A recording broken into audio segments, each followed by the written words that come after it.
Hello and welcome back to another Slay the Spire stream. I'm your host, Vegetablebread, and today we're going to be continuing our win streak quest with Watcher.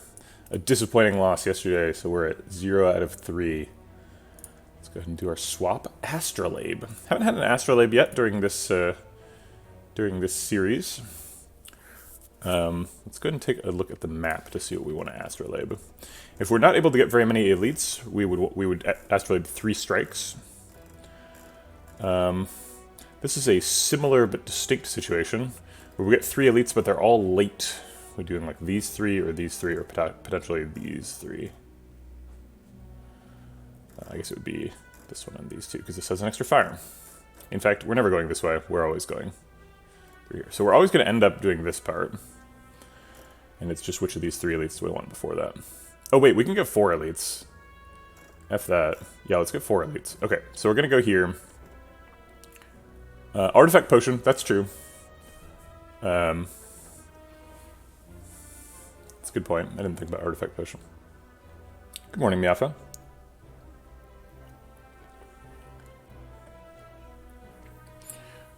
It's striking to think of Artifact Potion in that context. I mean, I know that Artifact Potion is good in Act 4, but I never really thought about it as being, like, as good as, like, Snecko Eye. Basically, that's a hell of a thing. Yes, access to intangible. Also, yeah, I thought about that one, but I forgot to say it out loud. Hi, Sir Edimal. Apparitions is the only practical way for Watcher to get intangible. There are other impractical ways. Okay, so we're astrolabing. We're doing 4 elites. So I think we do like 1 strike, 2 defends. Maybe 2 strikes, 1 defend. 2 strikes, 1 defend is sort of saying we're going to find another attack. Or we're hedging against Astrolabe, giving us 3 defensive cards. 1 strike, 2 defends is saying if we just get the Astrolabe cards, we can take those to an elite fight. The bigger issue yesterday was 6 cards only. Watcher best block, in my experience, is actually Talk to the Hand plus Mental Fortress plus Flurry of Blows. I disagree with the Mental Fortress, but Talk to the Hand is clearly exceptionally good. But that deck had 2 Talk to the Hands.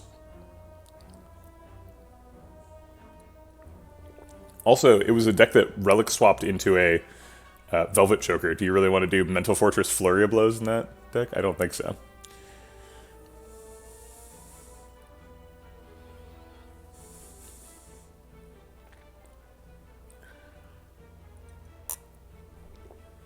We're definitely doing at least 1 strike and at least 1 defend. The question is on the margin. Second strike or second defend? I think I'm going to do second strike. Sets this up better for later. Oh, that's what you mean by 6 cards only. Yeah, I get you now. Okay, we swapped into a Lesson Learned and an Empty Fist plus. That seems like an excellent way to start. Meditate is good with Empty Fist too. We've got lots of Wrath exits, so we're looking for a Wrath enter.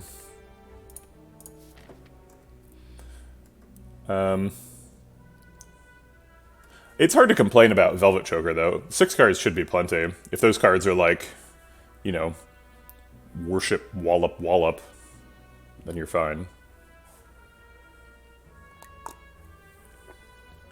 Assuming the Worship puts you into Divinity. Or like Talk to the Hand, Ragnarok. I mean, Talk to the Hand is not the only way to block. Yeah, it's you know, but like one of the cards was Ragnarok. That's fine for Talk to the Hand. 1 card blocks for 6 times Talk to the Hands. This does put us on 5 hallway fight plan. If we get here and decide we don't want to do it, we can still get 3 elites by going here. It buys us some time. Okay. Kaka. Eruption Strike should set up for lethal next turn with Lesson Learned.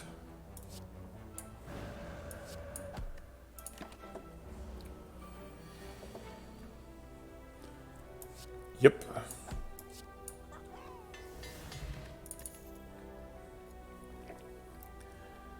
Second Empty Fist, Flurry of Blows, or Wreath of Flame.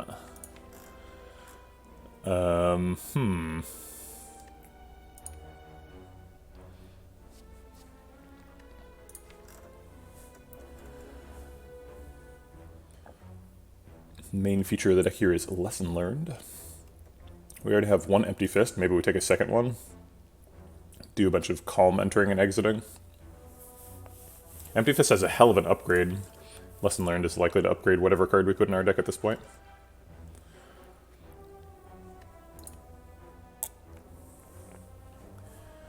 Wreath of Flame has kind of a nice upgrade too. Been playing a lot of Ragnarok decks recently. I think Empty Fist is more helpful for Act 1 elites. We did also give up 2 strikes and got 2 strikes back, or 2 attacks back, so picking more attacks at this point makes a lot of sense. Is that an argument for Flurry of Blows or Empty Fist? Because it seems like it's both. Maybe Flurry of Blows to go with the Empty Fist and Meditate. It doesn't really go with Meditate. It kind of does, though, because if we enter Calm at the end of the turn, we're more likely to be able to exit into something else.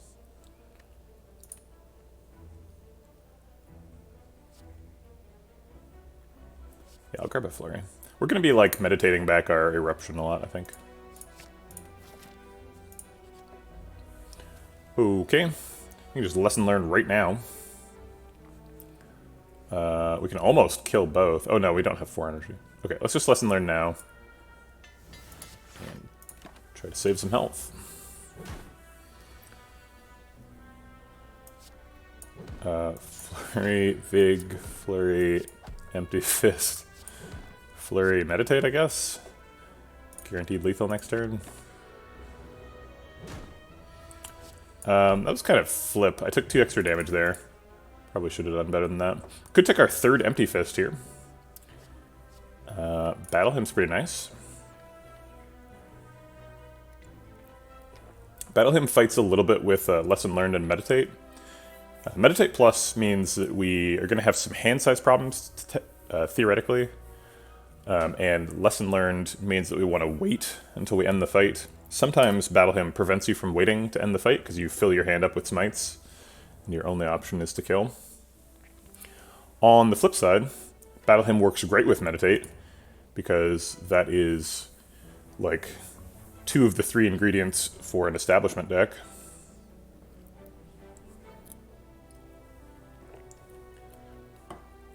Reach Heaven was great yesterday. It'd be nice to keep the deck fairly trim so that we can Lesson Learned and upgrade everything. And if we want to keep the deck small, Battle Hymn makes a lot of sense. It's all the attacks we will ever need. Lesson Learned is likely to upgrade it. Which means that it will start in our hand, which is kind of good, kind of bad. But it's definitely good for this part of the game. Hexaghost. I'll take a Battle Hymn. It's floor 2. Can't go too wrong with that. Nunchaku seems great. We skipped an Energy Relic at the start, so we need to make up for that. Alright, last easy pool fight. Can we ever Lessons Learned this turn? No, we cannot. I'll go ahead and take 2 health deck spot. Actually, maybe I won't. This deck spot's probably better in Sentries, right? Which you need to be a little bit worried about. We don't have our potion slots full, so there's no reason to spend it.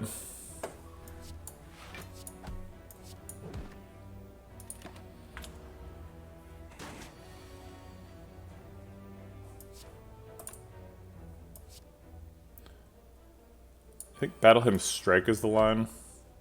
I was hoping to meditate back Eruption Lesson Learned, but it didn't work out.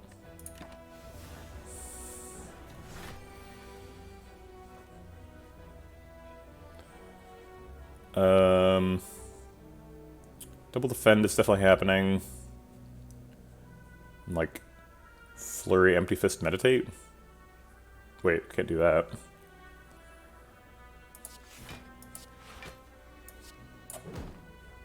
I guess just Empty Fist sets up for Lesson Learned, right? Yeah, it does. Especially with a Smite in hand.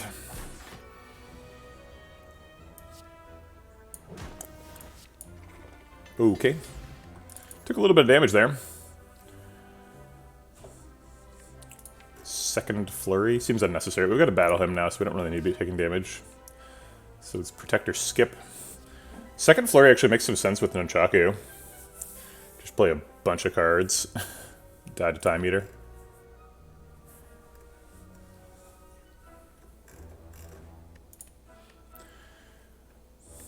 It's good in Act 1. We're trying to do 4 Act 1 elites. No punish for Hexaghost. It's not Guardian, I guess is what I mean.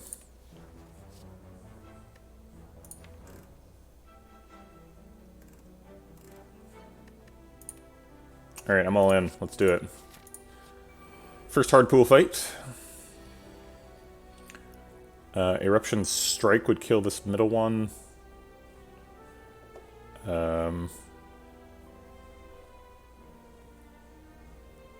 This guy's only got 20 health, so maybe we can Eruption, or Flurry and Eruption to kill him.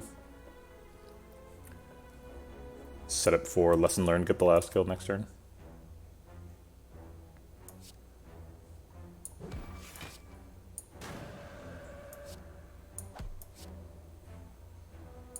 We have lethal here with Empty Fist, but I'm not going to take it. I want that Lesson Learned.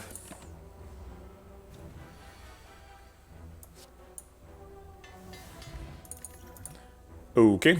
Third Flurry of Blows available. Seems like too much.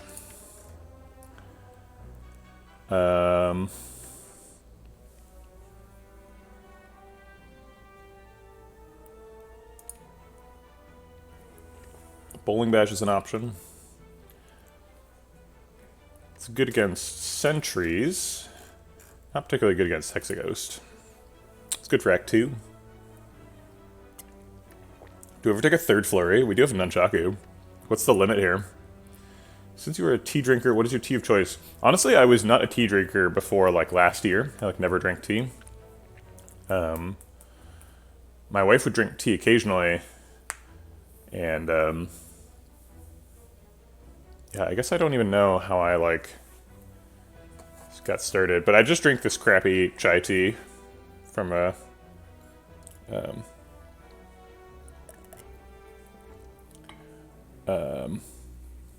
like, CVS down the way. I really don't like ginger. I'm not a big ginger fan, so a lot of chai teas have ginger in them, but pretty much any chai tea that doesn't have ginger, I'm going to be a fan of. Especially if it's got those sort of, like, vanilla things.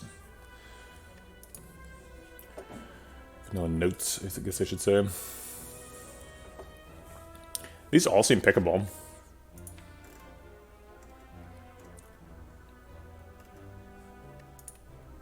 But they all seem skippable too.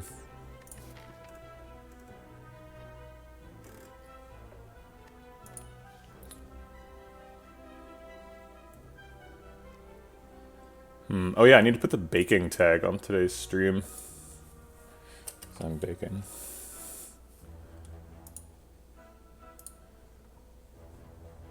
Very important update there. I honestly do not have much of a reaction to caffeine.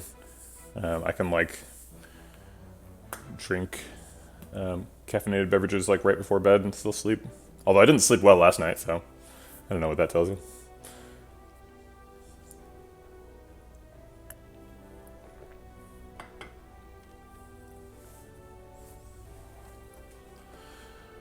I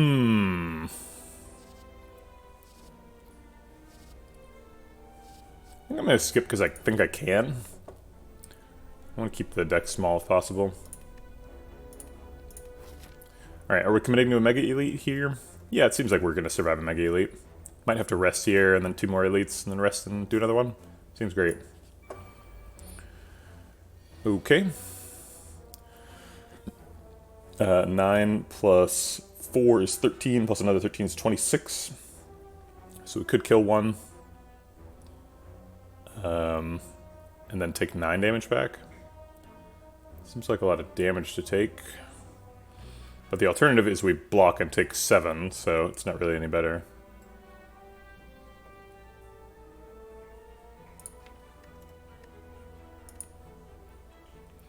If we block and take 7, we're going to play like Defend, Strike, Flurry, and Meditate.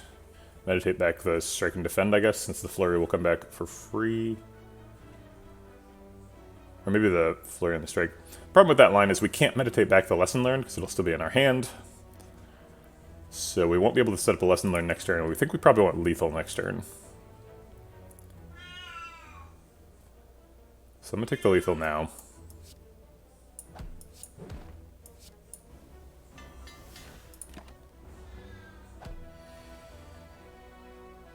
Eruption Envy Fist seems lethal.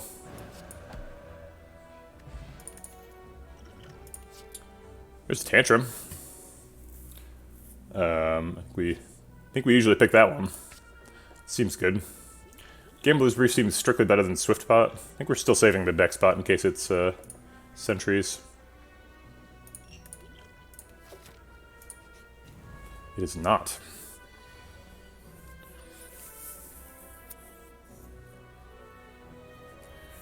Battle Hymn, Strike, Meditate. We could do something cheeky, Gambler's Brief something, and then meditate it back.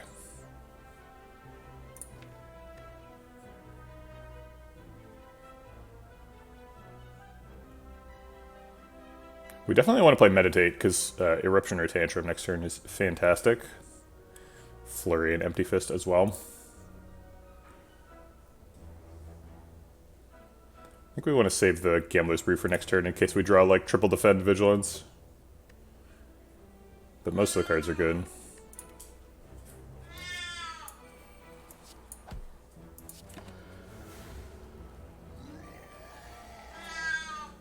Alright, we got Eruption and Tantrum, so we get to do super mega stuff.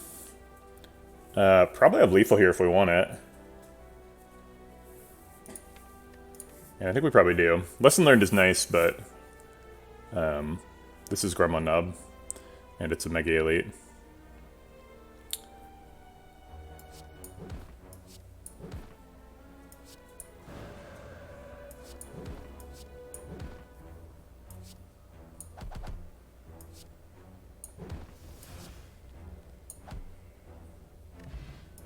Mummified Hand. Okay. Once again, not using our potions. Just Lucky. Nunchaku.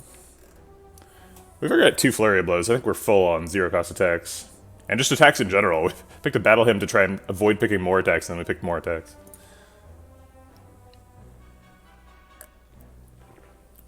Evaluate blocks. Alpha plus... Okay. It's too slow. We don't need alpha. We do have Mummified Hand, though, so the Omega will guaranteed be able to play something else on that turn. Which is a big problem with Omega. I think we're going to be looking for, like, rushdowns with this. I don't think we want Omega. We want cheap powers. Definitely feel like I should have picked the Foresight, though. Foresight's really good with Mummified Hand. But we do have a Battle Hymn. That Battle Hymn is... usually Battle Hymn gets removed from the deck by the late stages, because you don't really want to spend turn 1 playing power. But if you have a Mummified Hand, you do, so... That's pretty exciting. Got 2 Energy Relics to support our no energy start. Very good. I think we're skipping here, though. On the flip side, maybe we should pick Alpha, because if we can Mummified Hand and hit, like, Beta and Omega, that's a big win. That's a lot of damage for if you're playing for 0 energy, and all it costs you is 2 card draws. I don't think that's really the situation, though. Establishment's going to be so busted. Power Pot can be Establishment. Is that a good enough reason to pick it? I think Power Pot with Mummified Hand is unskippable. So I'll toss the deck spot. Alright, we're going to rest at this rest site because our upgrades are taken care of. Lesson Learned's got us covered. Ceramic Fish. Pretty early Ceramic Fish. Could be worth some gold. We are never going to find Golden Idol. because we're not going to get any more Act 1 question marks. So Bloody Idol Ceramic Fish Wombo combo is not possible. This is probably supposed to be our Sapphire Key. 15 card deck currently. Probably ends up as like a 30 card deck or something. Although there is value to keeping it small because of the lesson learned. So let's say it ends up as a 28 card deck. We're adding 13 cards-ish. So this will give us 117 gold. 117 gold is a pretty cheap ceramic sapphire key. I'd buy almost any relic, almost any random relic for 117 gold, right? That's true. Bites is good for ceramic fish. But we have already removed several strikes. We got 2 strikes left, so I think we're probably no on bites right now. I don't think ceramic fish really moves the needle on apparitions. I think we probably just take apparitions no matter what. It's nice to get an extra 27 gold, but doesn't really change anything. Hey, what's going on? You want a little cat elevator? Oh, sorry. I was trying to pick up Coconut, but she like ducked behind the couch. And so the place where I put my hand to try and pick her up ended up being the place where her head was, and I poked her in the head a little bit. Ouch. Sorry about that. That was an accident, I swear. Yeah, I think it's probably key. Alright, I need to go stretch and fold. Be right back.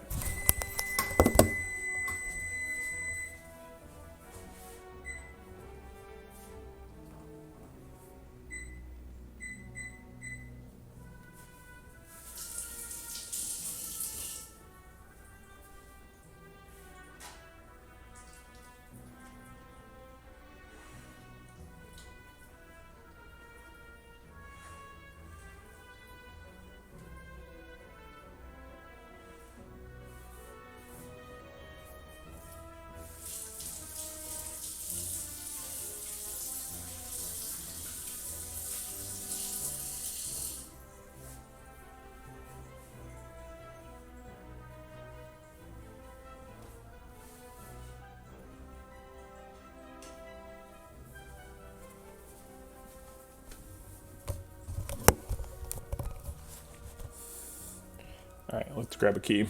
There's a 2 keys on floor 9. That's crazy. This also helps us pick a curse key later, which we would badly want. We want more energy. Now that we've gotten rid of our deck spot, here's sentries. Let's see what's in the power pot. Fasting seems good.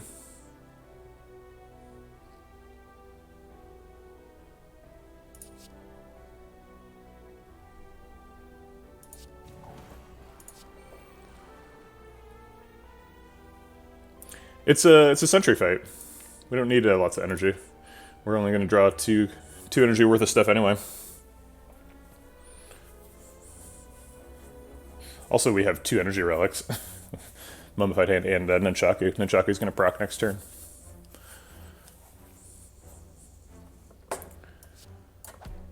Helps us assassinate this sentry. Fasting's great here.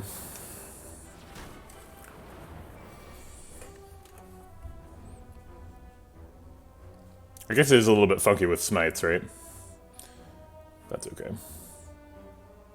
Let's go and just learn our lesson. Get the old Tantrum Plus.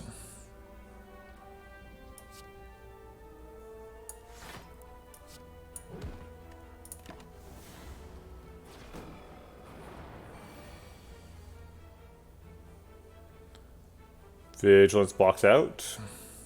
I guess Defend blocks out too.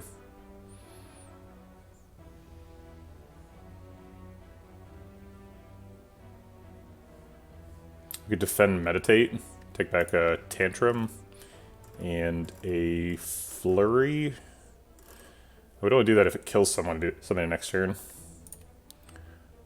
So it'll do, we have 3 strength, Tantrum is not upgraded, despite the fact that it is upgraded. So this does... Let's see. 6 times 3 is 18. 18, and then Flurry does 12. 18 plus 12 is 30. And then we could Smite. So it is lethal. Okay. And then the extra Smite should finish off the one who's currently attacking. The old middle guy. Taking the Flurry of Blows to retain it over the shuffle.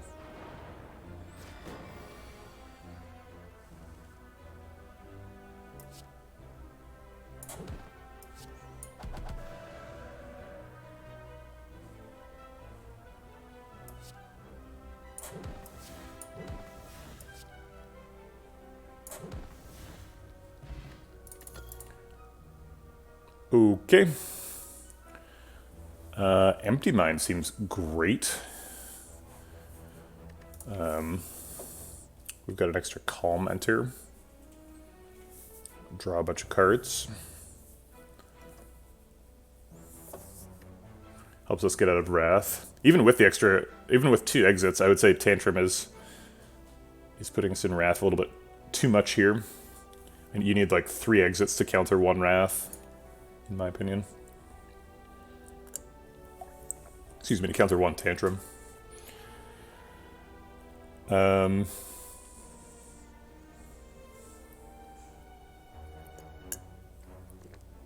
wish that elites had a higher potion drop chance. I don't understand why elites don't get like an extra 20% chance to drop a potion or something.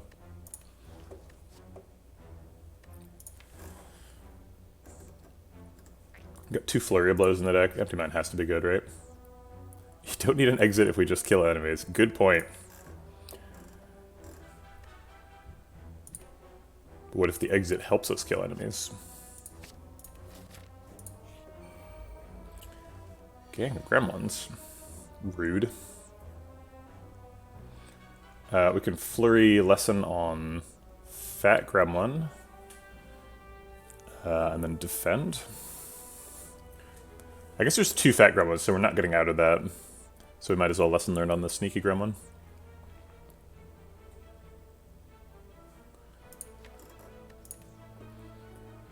Block more damage.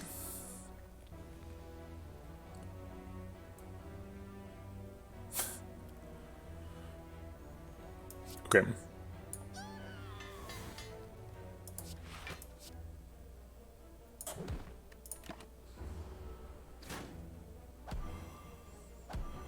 That's right, spotted lethal. Just press end turn until the fight's over. Easy. Forehead. Thanks for the follow, Vector18. Appreciate the support. Welcome to the Vegetable Patch. Reminds me of that scene in Airplane. Vector, Vector. Roger, Roger.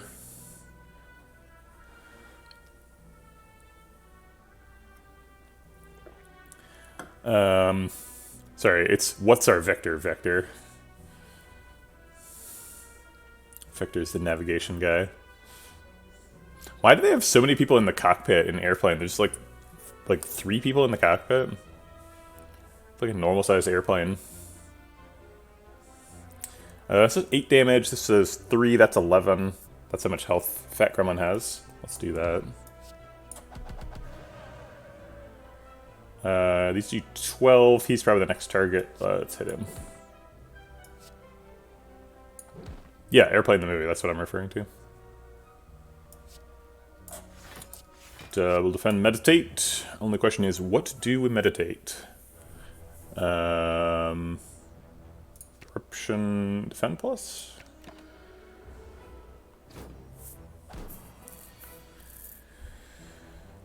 Okay, presumably this is lethal.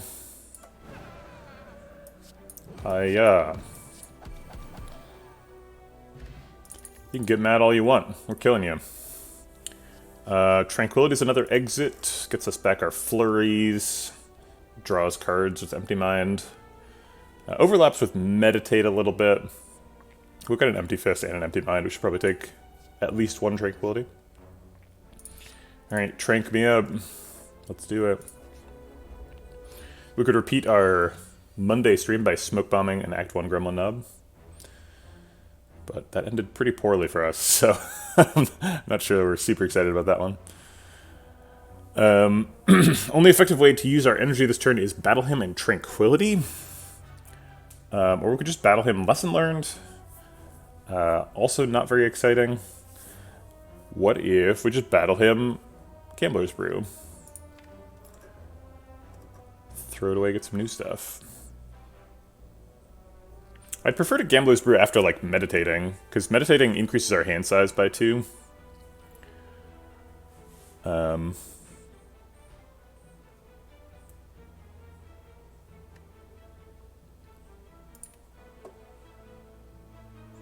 think I'll just use the Lesson Learned now for damage. It's not that inefficient. We get a free Trank, okay.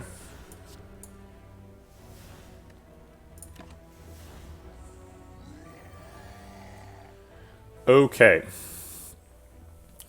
Bunch of stance changing available. Probably want to meditate our... oh, I can't meditate Lesson Learned. That's not in the discard pile. It's just gone. We could Gambler's Brew now for Wrath Enters. Look for lethal. We probably have it. If we throw these away and get a Wrath Enter, throw away 4, we're pretty likely to get at least one Wrath Enter. Could Smoke Bomb, that's true. And then if we Wrath Enter, Empty Fist does 28 and Smite does 24. 28 plus 24 is 52 with a Flurry in the discard that is lethal. Okay.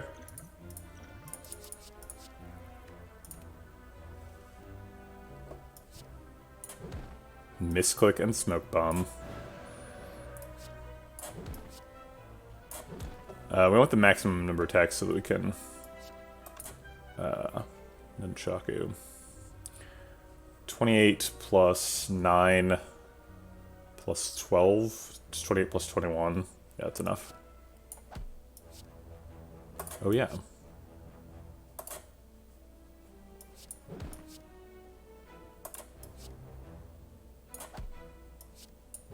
Okay. Akabiko. Take a second Lesson Learned. I don't know about that. Seems like we're mostly upgraded. Actually, that's not quite true. Got 1, 2, 3, 4, 5, 6 left. We would end up needing to remove it, I think. Water is insane here. We have lots of stance changing and a mummified hand. That seems super good. Windmill Strike is good with a hypothetical establishment. Not really building around the establishment because we don't have to. And I don't have one. So let's pick the Water. Second Lesson Learned would only work in fights with more than one target. It's not really true. In fights with a single target, we could use the first Lesson Learned for damage and rely on the second Lesson Learned to pick up the slack.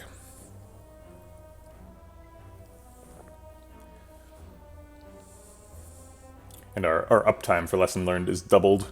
There'd be twice as many turns when we... or almost twice as many turns when we'd have access to Lesson Learned. Sometimes you draw them both in the same hand, and that's terrible. Water's incredible, though. It's not exactly a premium, but it's not terrible either. 2 energy for 13 damage. It's better than the strike, although both of our strikes are upgraded because of Lesson Learned.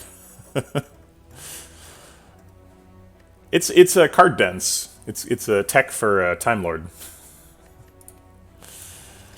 Alright, let's take a fire. We don't really seem like we need to rest, so I'm going to take an upgrade, even though it's a little bit silly, because we don't have very many cards left to upgrade, and we have a Lesson Learned in the deck.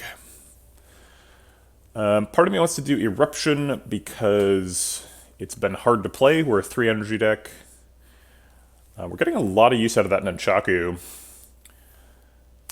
So we're not desperate for the energy, but it would certainly be nice. Other possibility is we could get Red Key. That is an option. We are way ahead of the curve, so using our ahead of the curve status to acquire something that we need to do is good. I would rather get further ahead of the curve, though, because then we can just Red Key later. Empty Mind's got a hell of an upgrade. Water. fairly nice upgrade. It's kind of a weak upgrade, actually, now that I think about it.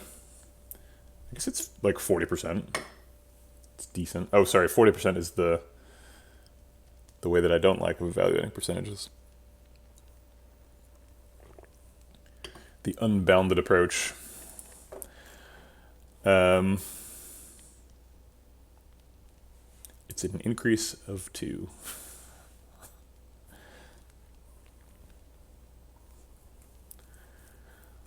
I think I'm going to go with Empty Mind, just in case Snecko Eye. Empty Mind and Eruption are both good. But if we get Snecko Eye, then we would feel really stupid. Actually, we're probably not taking Snecko Eye. We have 2 Flurry of Blows. Let's do Eruption.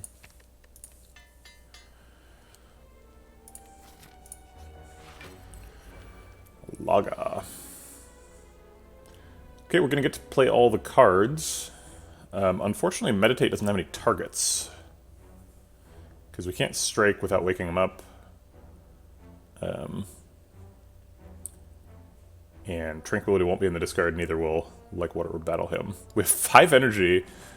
Our hand only costs 5 and we have a Mummified hand, so we're going to waste a bunch of energy.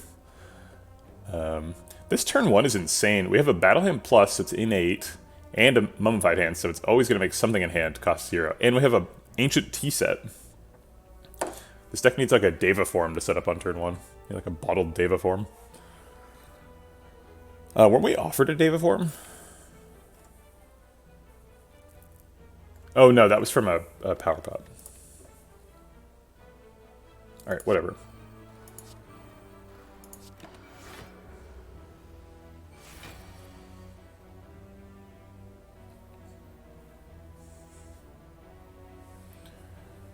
We were offered 3 rares, is that true?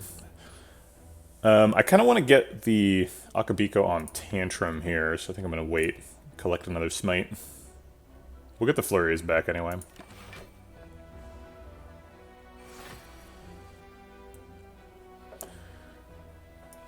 Is it lethal?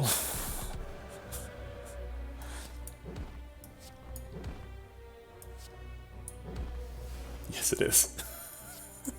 I'm so sorry, Lagavulin.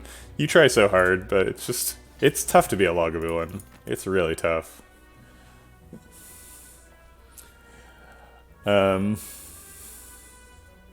He's just sleeping.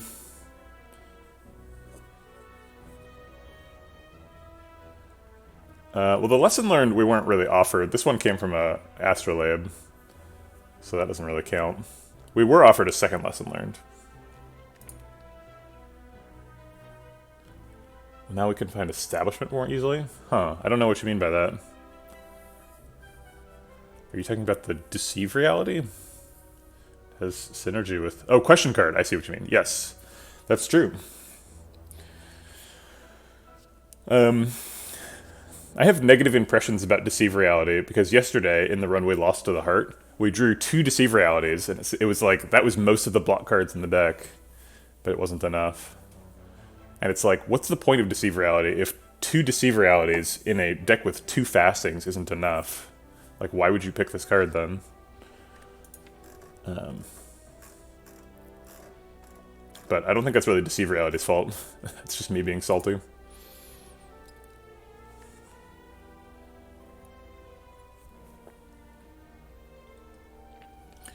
You think it's really a skip? We've only got 1 defensive card, like Water. We actually didn't draw 3 statuses. We only drew 1 status. Well, we drew 3 statuses over. I think we drew 2 statuses over turns 2 and 3. But we did draw a lot of starter cards. We drew like 3 strikes and 2 defense in the first 15. But I don't even know if that was like above average. I think we just didn't have the right relics for the Heart fight. It's true, we do have Defend Plus. That is a good point. Defend Plus and Vigilance Plus. Like Water.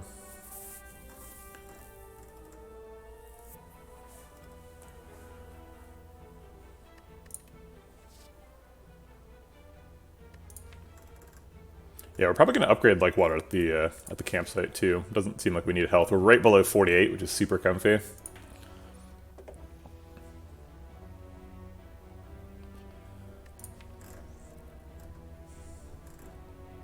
Yeah, we can pick a Deceive Reality after a, we can pick Deceive Reality after Establishment. We don't need it right now. Yeah, like, Mantle Fortress would be super good in this deck. Not normally a super big Mantle Fortress fan, but it's definitely good here. In Flurry of Blows deck.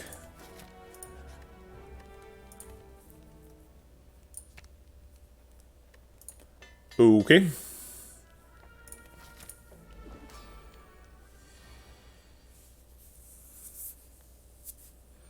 Do we want to try to lesson learned off Hexaghost, or do we just blow it on turn 1?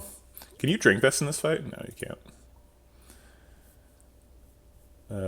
Battle Hymn's always happening. Lesson learned costs 0.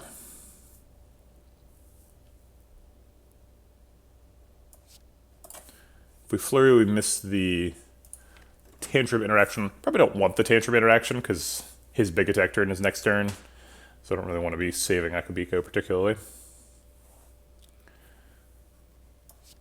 I like the idea of saving Lesson Learned. We should be able to set it up with the Battle Hymn.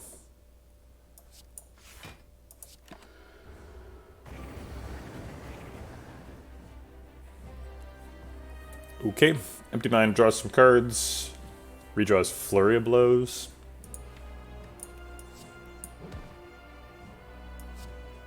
Seems like we need more blocks, so I'll draw more cards. He is hitting for 24, blocking for 16, so we take 8. Okay.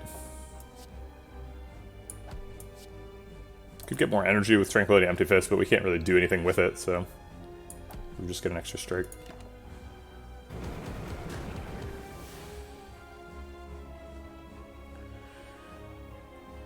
Tranquility, Flurries, Eruption, Flurries, Tantrum, Smites, stuff.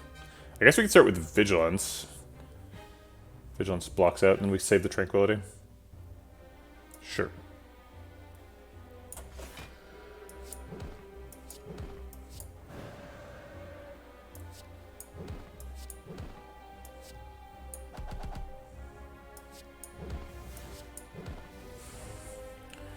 Okay.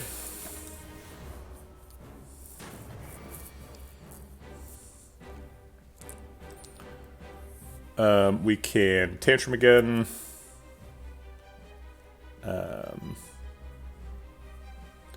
We did not play the Lesson Learned, so we're still waiting on that.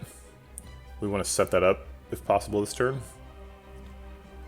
I think Lightwater is always getting played, so let's see what that decosts. Okay, Smite.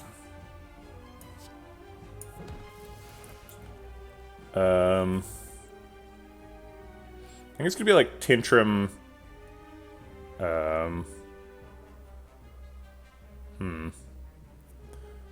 I want to use Empty Mind to draw? Maybe not. I'm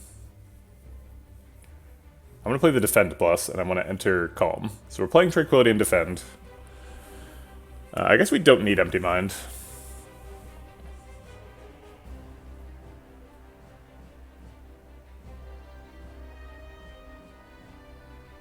I want to play Empty Fist in Wrath, though. Doesn't seem like that's possible.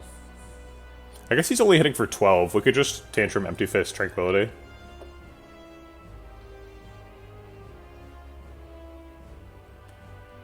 And take 5. Yeah, it seems worth it.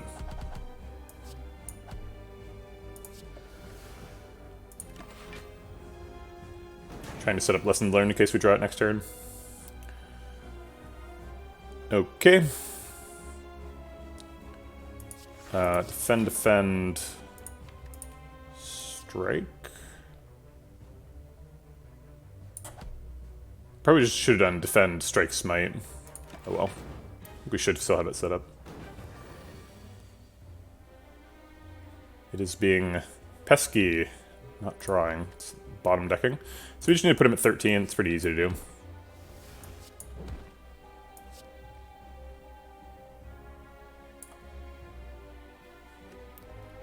It doesn't matter.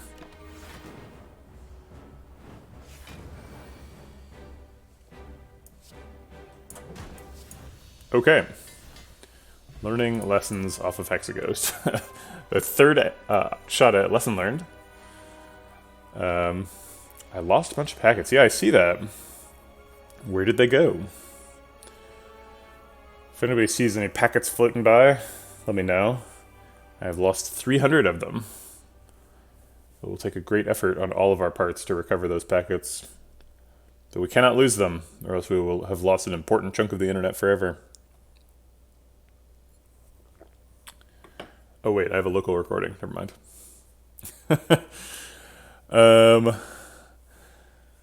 Desex? It's a 3 energy deck. Desex makes some sense. How much retain do we have?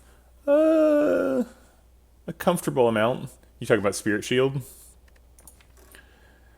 Yeah, the main source is Battle Hymn. Tranquility also. We can get large hands. We've got an Empty Mind. Flurry of Blows gives you a big hand. Spirit Shield is definitely pickable here.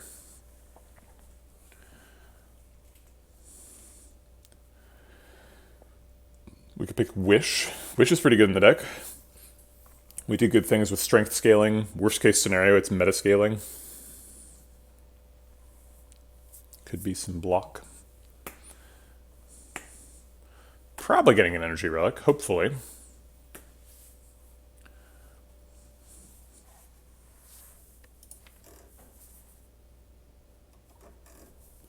Although, Pyramid would probably be better, right?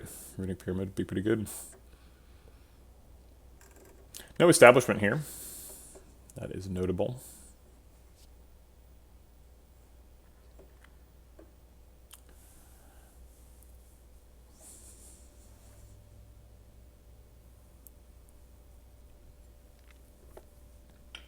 Yeah, Deus Ex is a nice hedge against not finding an energy relic. If we pick Deus Ex, we're more open to doing like Black Star or something. To use a standing desk, yes. I used to work at fancy tech companies, and so I had like an automated, you could push a button and it would stand to the correct height sort of thing. This one's just like an IKEA shelving unit with a computer on it. And it's just adjusted so that the monitor is right at eye level. Which is nice, I like it.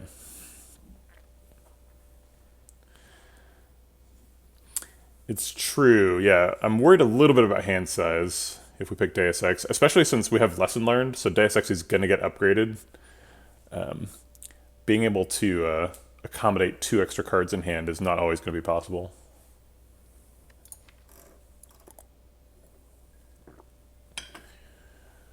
Empty Mind is going to overdraw us a bunch.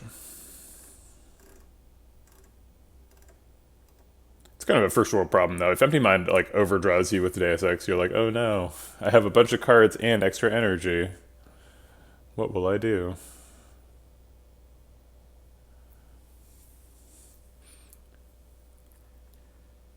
Anytime you overdraw with Deus Ex Machina, it's not really that bad of a thing. You shuffle a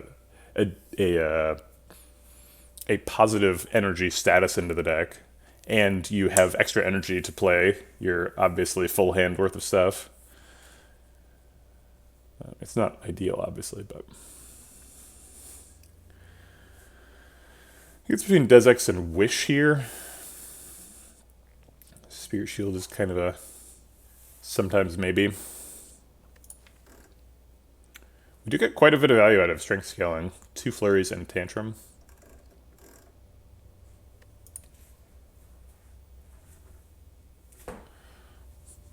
Wish wants like an Omniscience and stuff. We already have 400 gold, so the value of getting a bunch of gold is not super high. Slight diminishing marginal returns for gold. That being said, you can also like spend 800 gold at a good shop, right?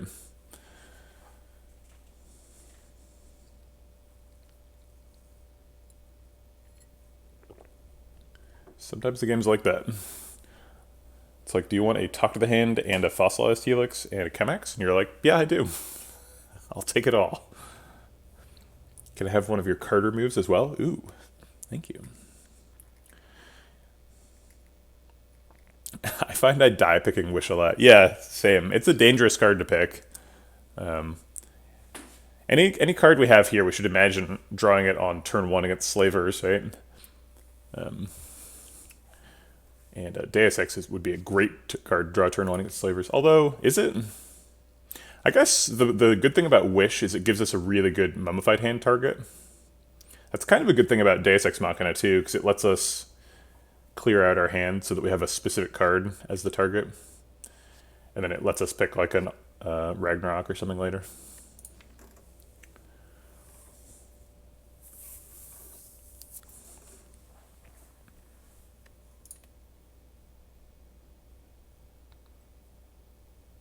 I'm going to pick Deus Ex. It's possible we're a 3 energy deck for a while. This hedges against losing. This, like, tries to win more. I think I'd rather hedge against losing. Okay, throw all that away. We have a Pandora's Box and a Snecko Eye to consider. I guess we are staying a 3 energy deck. These are both 3 energy relics. Technically, Fusion Hammer's pretty good too, actually. These are some top-tier boss relics. This is nuts. Fusion Hammer with a Lesson Learned in the deck already. Delicious. Snecko Eye, outstanding. Pandora's Box, ridiculous. We don't have any eggs for Pandora's Box. We also removed some of our starter cards and upgraded some of our starter cards. All of which works against Pandora's Box. It is Snecko with 2 flurries, which is not amazing. But Snecko with Mummified Hand is busted. Just pick Power's Forehead.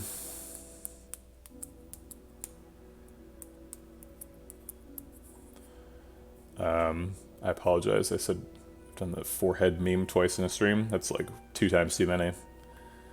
Kind of hate myself right now.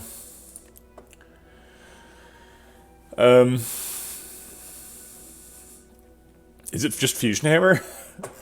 Am I really walking away from Snecko Eye and Pandora's Box? I don't think so. I think we're probably picking Snecko Eye. The flurries are quite bad with Snecko Eye, though.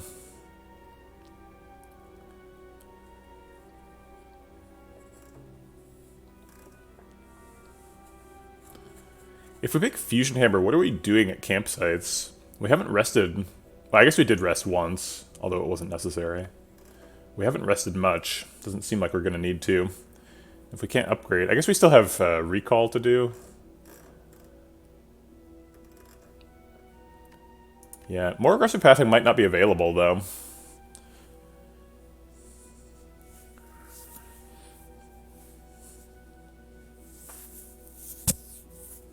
Yeah. Hope for Peace Pipe, more like.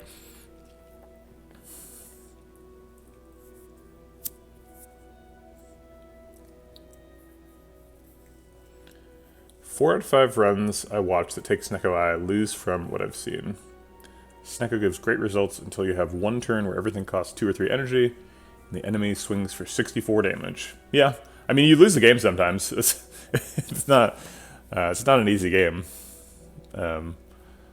And I won't claim that I've never lost a Snecko Eye run, but on the most important turns of the entire run, which is turns 2 and 3 of the Heart Fight, Snecko Eye is a godsend because you can't draw, or you're very unlikely to draw like 3 statuses and nothing, right?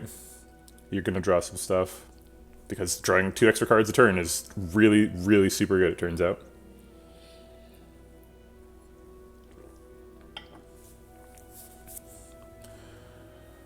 The only problem with Snecko Eye is the flurries. The flurries are a huge bummer.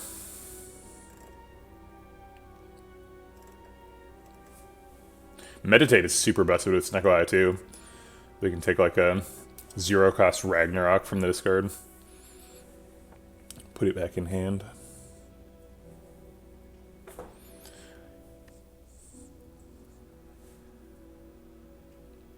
Yeah, seriously. Spirit Shield would be amazing with the Snecko Eye pick. I think, yeah. Wish was probably the pick if we knew we were getting Snecko. Wish Snecko is super crazy.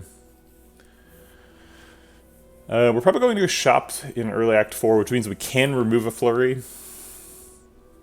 Removing a Flurry is not, like, incredible, though. We don't, like, have to do that. Being a 3 energy Snecko Eye deck with 2 Flurry of Blows is a recipe for some bad turns, though. Tranquility is super bad as well. Getting that to cost 3 and get stuck in your hand forever is bad.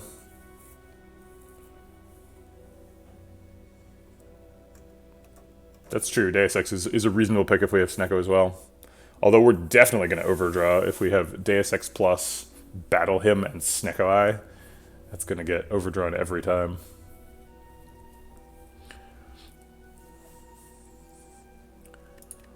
Maybe we should just pick Pandora's Box. Fusion Hammer seems really good. It's true. 10 out of 10. Wow.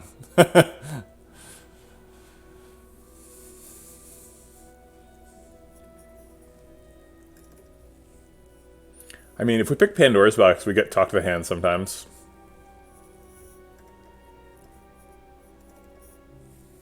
If we pick Pandora's Box, we get Rushdown sometimes. Those are some really good cards. Establishment. There's a lot of really good outs for Pandora's Box. What reasoning do we have for Pandora? Gets rid of strikes and defends is the main thing.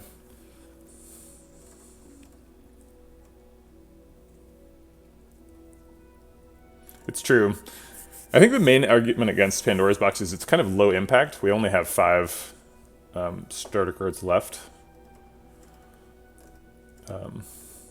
So if you compare that to having 1 extra energy for the rest of the game. I mean, we're likely to get back block cards. So when we Pandora's, we'll get back like a lesson learn, or a Deceive Reality or a Wall Up or something, right? We're not gonna like end up with no block cards most likely.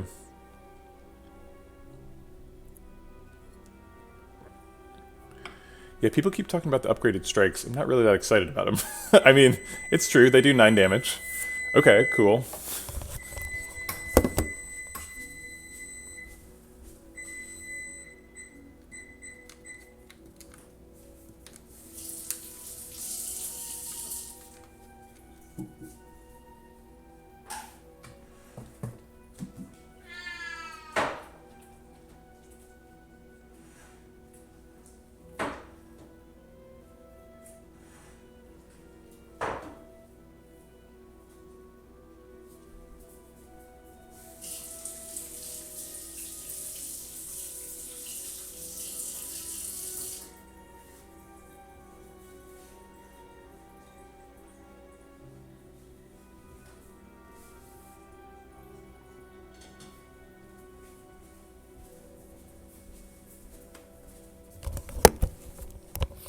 Alright, let's reframe this question. What are the future hurdles that we're expecting this character to encounter, and which of these choices helps us overcome those problems? How do we feel about Act 2 Elites? Pretty good. I feel like we learn a lesson off of Slavers pretty easily. I feel like we're too fast for Gremlin Leader to scale. Book of Stabbing's a little bit scary, but 2 defend pluses should block his early damage, and we should be able to take him out.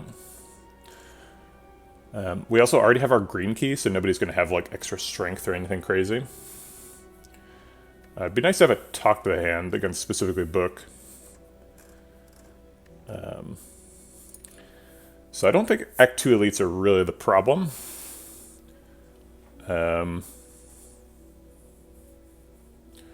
Act 2 Hallways. How do we do against, like, Snake Plant? Snake Plant's a little scary. Vigilance Like Water is super good against Snake Plant. Stance Dancing is not amazing against him because of the Malleable. Be nice to have, like, a Mental Fortress.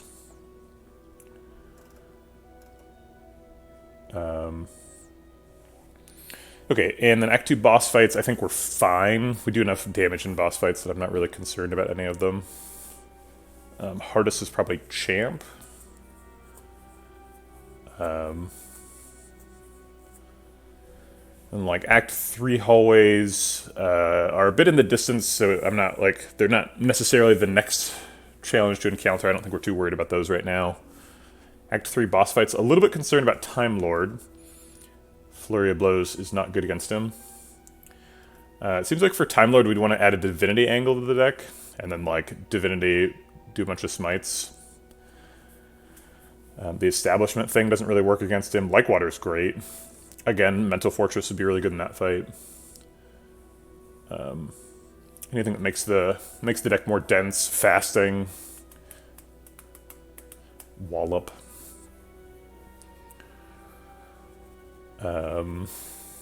More energy, not particularly useful against Time Lord. For the heart, we're going to need to talk to the hand, for sure.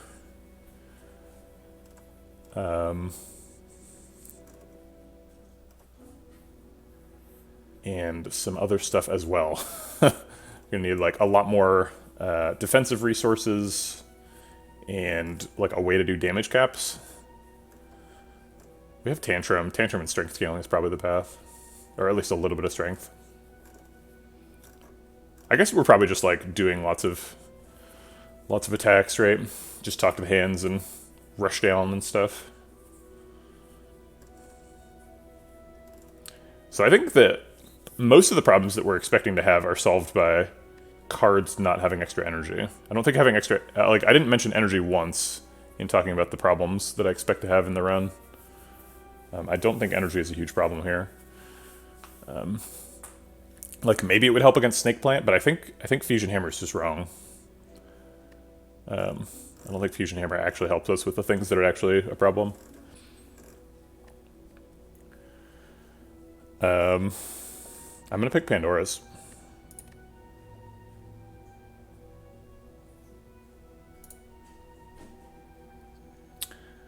Fasting, Scroll, Nirvana.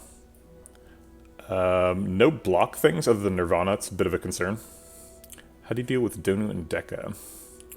Yeah, we need to find some defensive resources for that fight. Interesting. Fasting on a 3 energy deck is going to be a challenge, even with Nunchaku and Mummified Hand. Prostrate is a block card.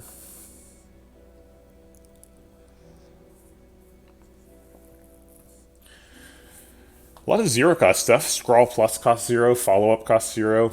Nirvana and Fasting are both powers. We have Mummified Hand. Zero-cost stuff and Scrawl seems like a good formula. I think we're in okay shape here.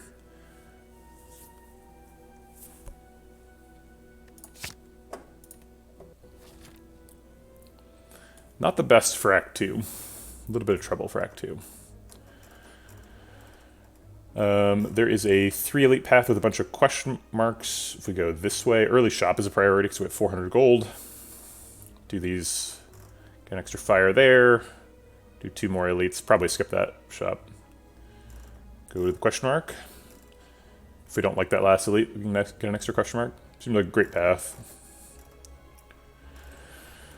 Other pathing options have lots of hallway fights. Yeah, let's do this one. Okay. Okay, they heard us talking about having a bunch of money. We're definitely going to play the whole hand. Zero-cost Scrawl, I guess. Scrawl does X. Amazing. So we can, like, Fasting, Tranquility, Tantrum. And then maybe Empty Fist.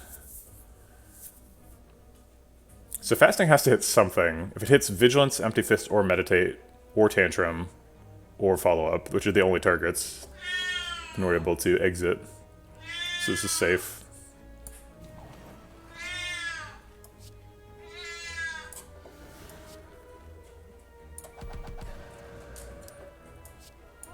Seems good. We're going to hold back so that we can lesson learned.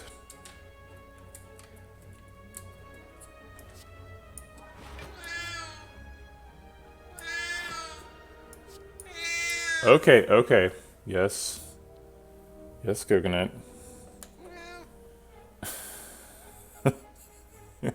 Unbelievable volume on this cat. How do you even get so loud? Such a small animal. So much screaming. I'll take an energy next turn. We did play fasting here, so might need the energy. And I guess follow up.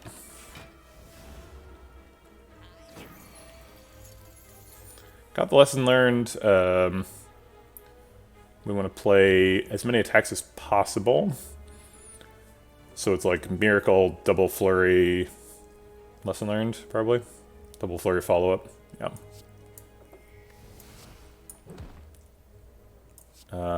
Almost too much.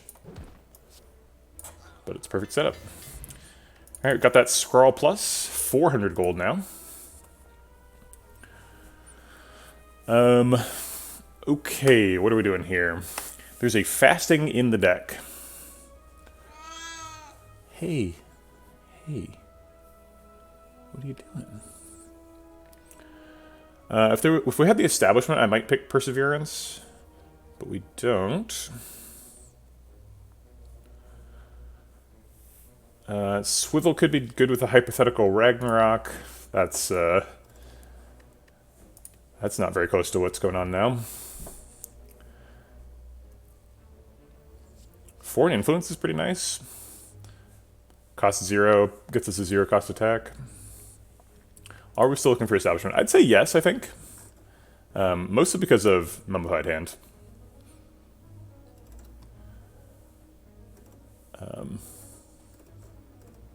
But also just like it lets us play those smites for free. And if we're a 2 energy deck, we need to be playing the smites for free. I think we're skipping here. Yeah, Perseverance is bad without it, unfortunately. I guess we lost all of our block cards. And Perseverance Plus is actually quite good. So maybe we depend on the lesson learned. How many upgrades do we need?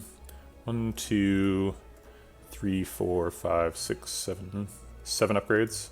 So if we take an 8th one, we're pretty likely to upgrade that. Yeah, I think like as a deck with 2 block cards, Vigilance and Prostrate, I think taking a Perseverance is highly warranted. I hate that Perseverance Plus blocks for less than Defend Plus on the first turn. It's my least favorite part of that Perseverance Plus. But it does stack quite quickly. It's not too hard to get a Perseverance Plus that blocks for 20, like a champ fight or something.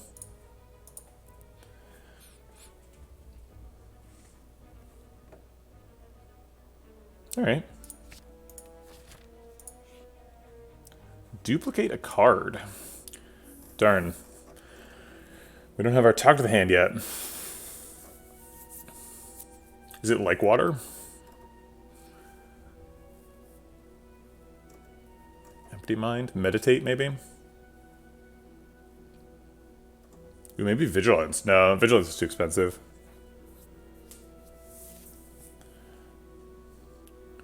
Tranquility, maybe? Second Desex. Yes! Prostrate's an interesting pick.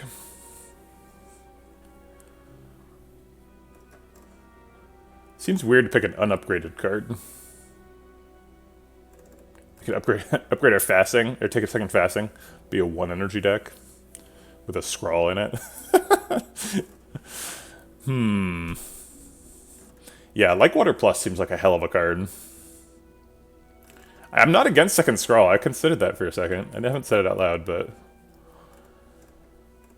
it's worth considering. Especially with the Perseverance in the deck. If we want to redraw that if we want to like Perseverance, scrawl Perseverance, then we might need a second scrawl.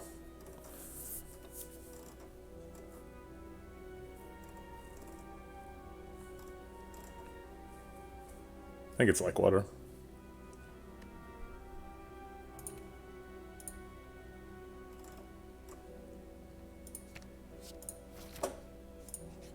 Okay. Chosen is here to stop us.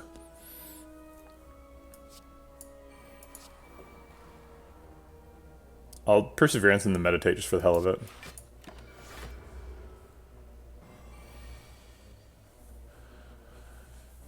Okay.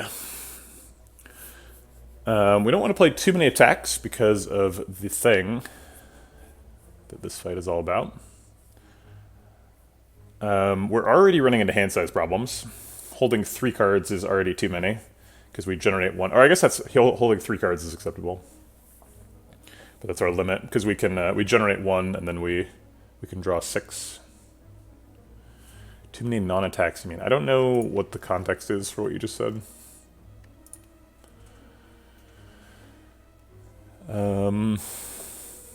Does Nirvana do anything in the deck? Nope.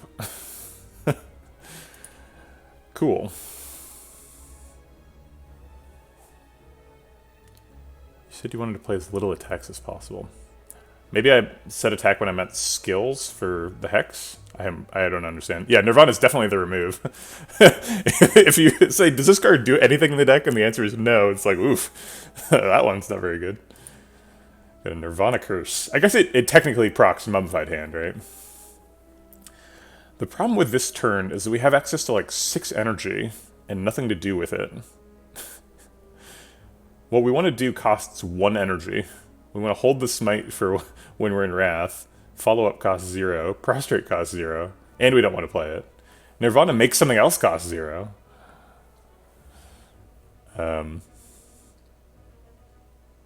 guess we still have Vigor up. So I'm going to skip Empty Fist too. I'm just going to not play anything. Cool. We'll wait for Tantrum.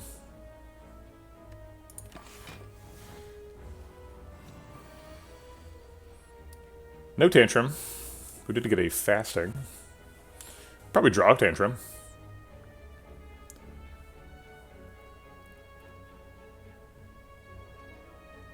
Alright, let's see what Fasting hits. Actually, we could Eruption double strike and then Fasting to hit either Vigilance or Perseverance. I guess we could Eruption double Smite and Perseverance and then Fasting. But then we're not getting Fasting on the Eruption and the attacks, so I don't think that's probably going to happen. It's true, we do have Nunchaku. Alright.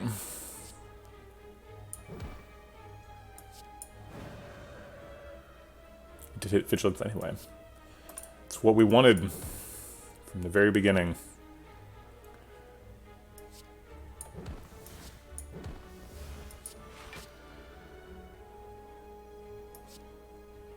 This is going to overdraw us with Death, Ex Machina. I guess we want to draw an extra card. So now it's guaranteed to overdraw us. It'll draw us every card. That includes Lesson Learned. Do we want that? Or do we want to save that? If we get Lesson Learned, we play Tantrum and then Lesson Learned. Yeah, that's lethal, right? Is Tantrum too much damage? It's... yes. It's 28 damage. Just Tantrum is Lesson Learned, unfortunately. Right? It's 6 times 4, it's just 24. Yeah, it's too much. Darn. Isn't Flurry plus Lesson lethal? It is. That's a good point. Oh wait, we can't Flurry then Lesson. That's not enough energy. I guess Empty Mind. Empty Mind, Flurry, Lesson. That'll do it. Oh, good point. We also have Miracle. Let's set up Nunchaku for next fight. So we can, like, Flurry, Empty Mind, Flurry, Lesson Learned? Wait, that's not true.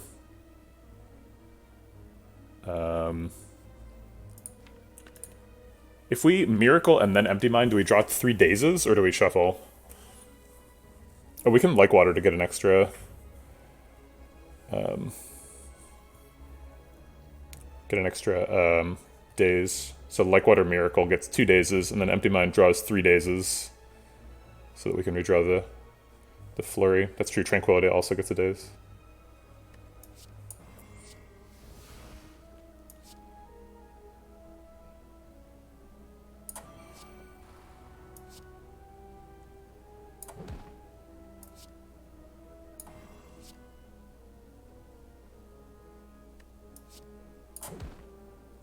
Alright, that'll have to be good enough. 8. Seems good. We managed to dodge the upgrade on Nirvana.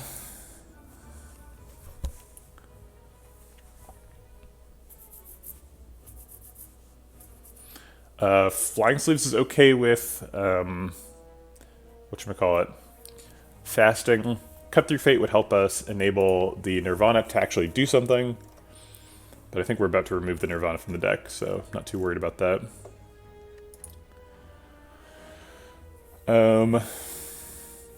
Yeah, exactly. We take a follow-up.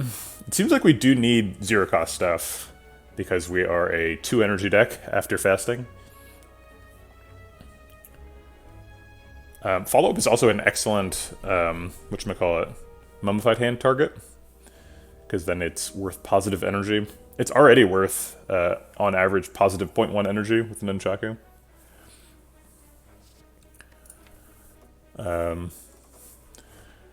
But we already have a follow-up and, like, 2 flurries, so I think we might be full on zero-cost stuff.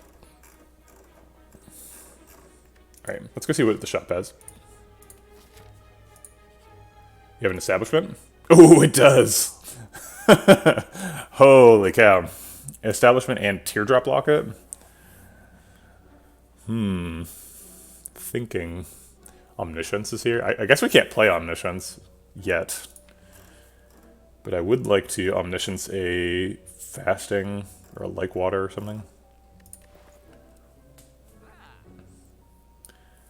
Is Nirvana always happening? I think that depends on energy, right? Third Eye for the Nirvana synergy. I mean, you're joking, but I'm not sure that's wrong. If we buy Third Eye instead of removing Nirvana, it's a little bit cheaper. Helps us block a little bit. Brilliance theoretically has a little mantra buddy. We've got a Prostrate. Alright, we're definitely picking Establishment, right? Got Perseverance, Battle Hymn. Is that it? Perseverance and Battle Hymn? Oh no, Meditate, duh. Yeah, the whole deck. Have you heard of the whole deck? Okay. That means we can't buy Teardrop Locket, which is sad. But we can afford Omniscience. So we can do Omniscience card remove. Omniscience is ambitious. We literally can't play it, right? We have to hit it with Mummified Hand. It's like the only way to play it. But if we do hit it with Mummified Hand, it's such a huge deal. And we get to, like, double play Like Water or something.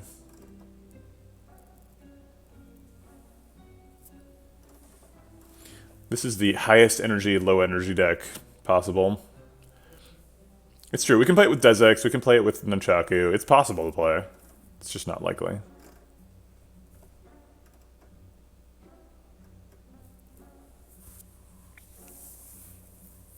How many cards are in this deck?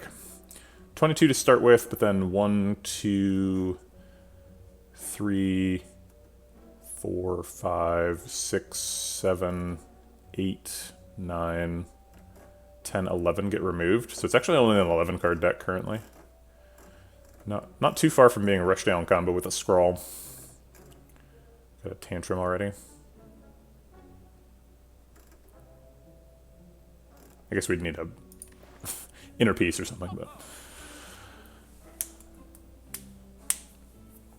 So that's an argument for not remove Nirvana, because then if we remove something else, we're closer.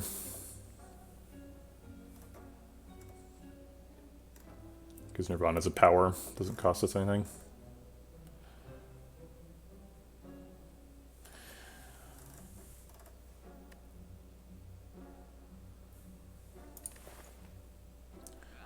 Makes the establishment purchase seem kind of silly.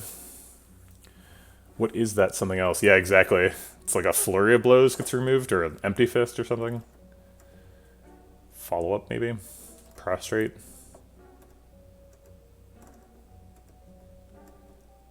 I guess we could remove Eruption. We have a Tantrum.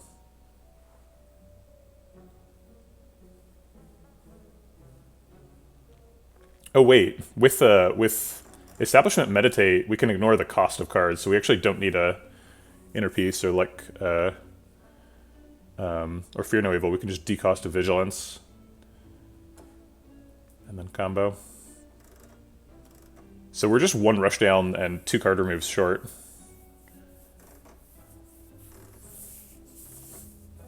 That's pretty close.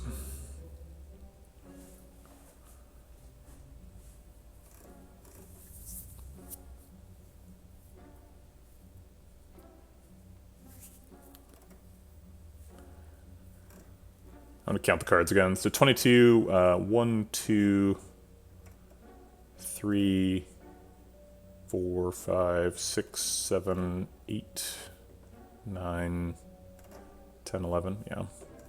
So if we remove 1 card, we're there. Theoretically. Oh wait, 1 card and then add a rush down. Yes, the reduced energy does stick. By 1 this combat. So it's forever.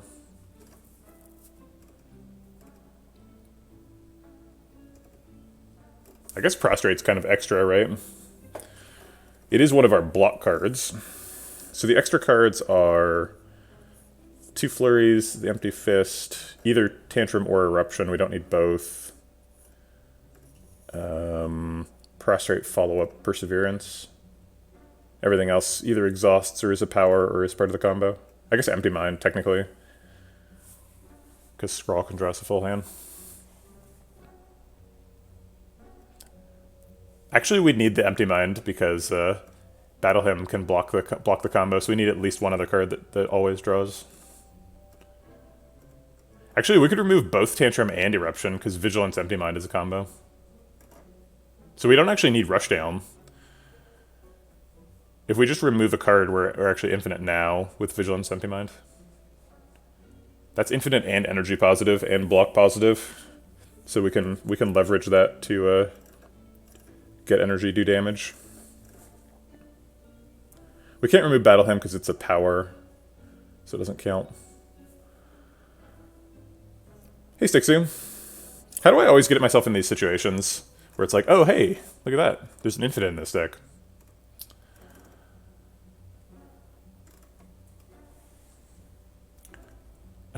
So I think it's between Prostrate, Follow-Up, and Flurry. I think those are the weakest links here.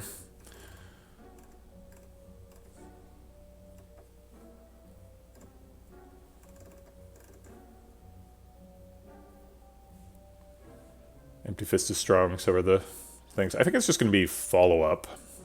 Follow-Up is the 0-cost attack that doesn't randomly fly back into your hand.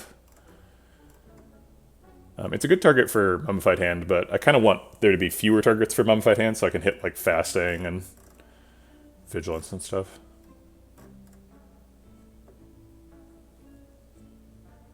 Oh, I haven't actually clicked the card move. Okay.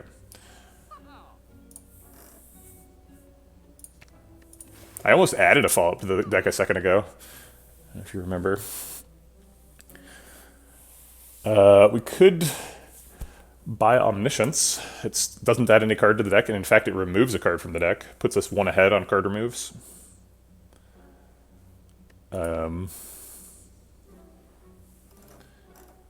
We're likely to be able to target it. It seems like Omniscience is super good, right?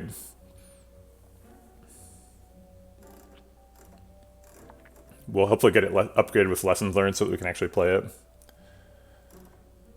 How many powers are there in the deck?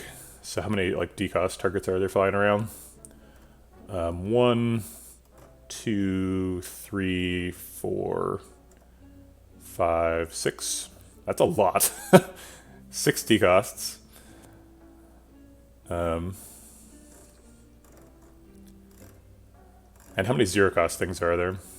1, 2, 3, 4, 5, 6. So 6 power decosts, 6 0-cost things, and it's a 21-card deck. I guess 7 0-cost things if we count the Ascender Spade. I meant you can decost it with Meditate after Establishment is in play. Oh, you mean decost it? Yeah. Decost it that way. That's true. I think Mummified Hand is probably more practical, but you're correct. We could do either.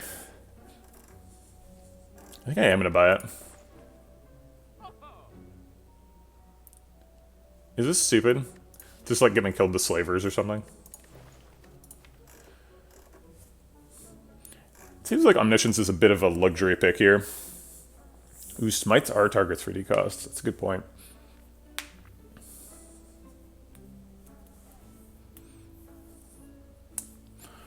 If we're considering the Omniscience to just be a card remove, it's kind of an expensive card remove, right? Because our next card remove costs 125, and then the one after that costs 150.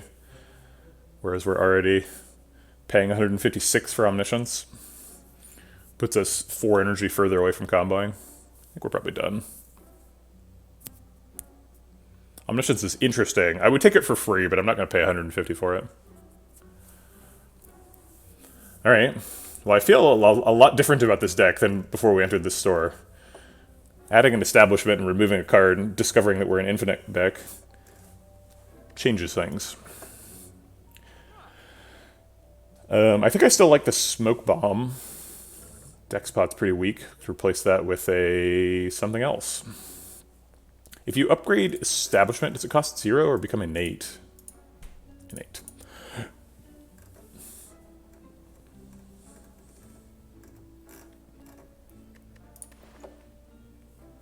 We should have dupe-potted the Scrawl. I didn't realize it was an infinite combo at the time, but dupe-potting Scrawl was way better than Like Water. Getting a Scrawl on turn 1 would have been crazy. Yeah, we are infinite now. So we Establishment, and then Meditate gets back Empty Mind and Vigilance, permanently decosting them, and then we play those 2 cards forever.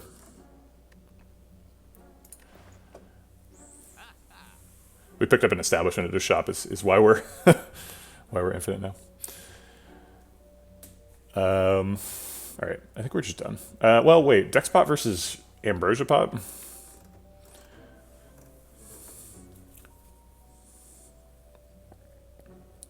Oh wait, Empty Mind cannot draw itself. That's a good point.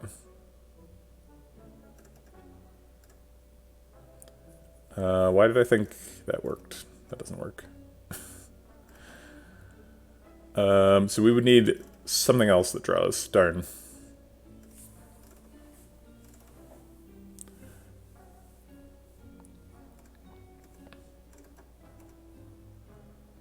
Right.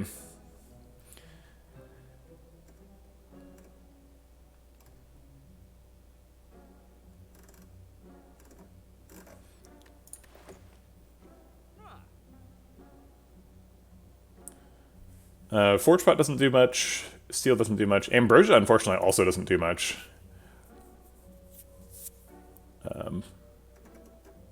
Yeah, another Empty Mind would do it. Rushdown would also do it, obviously. So we've got a lot of outs, but that is disappointing. Rushdown would be better, actually, because it doesn't add a card to the deck.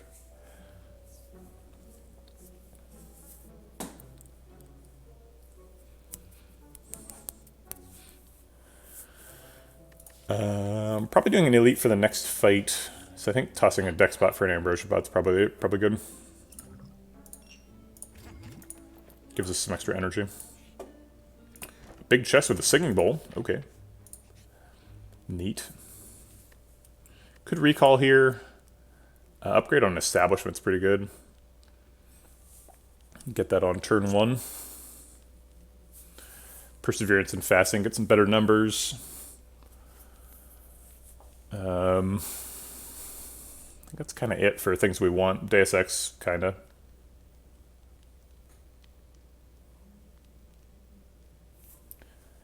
Yeah. Establishment, I don't know. I don't know if we want an Establishment to, at the beginning of a slaver fight, right?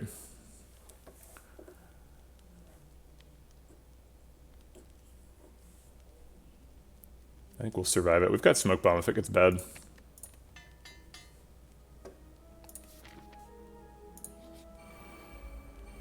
Alright, we dodged Slavers. We can kill both. How badly do we need this lesson to get learned?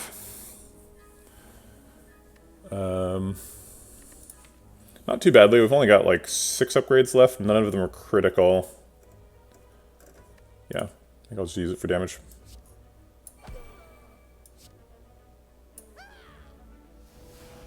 The rest of the cards are powers.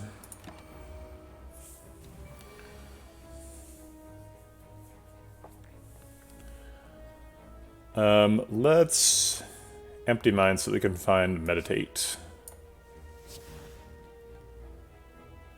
Lame.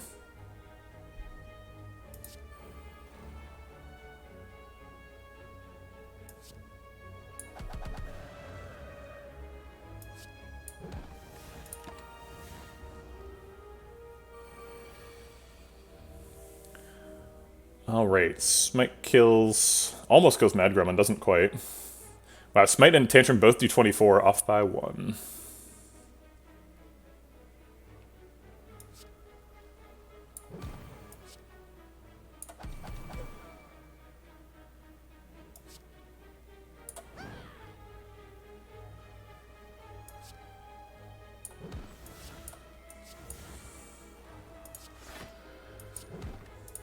Okay.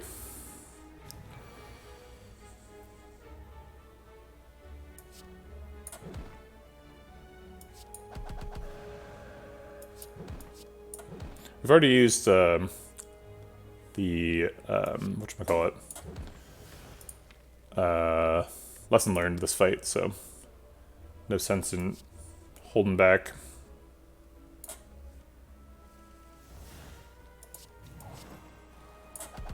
Guess I could have set up Nunchaku better. Pen Nib seems good. I think this deck is fine as is. We don't really want these. They're not adding anything. We skipped Lesson Learned, but we get an upgrade on Perseverance. Foreign Influence says Fiendfire on it. That's a pick right there. Sometimes it doesn't, though.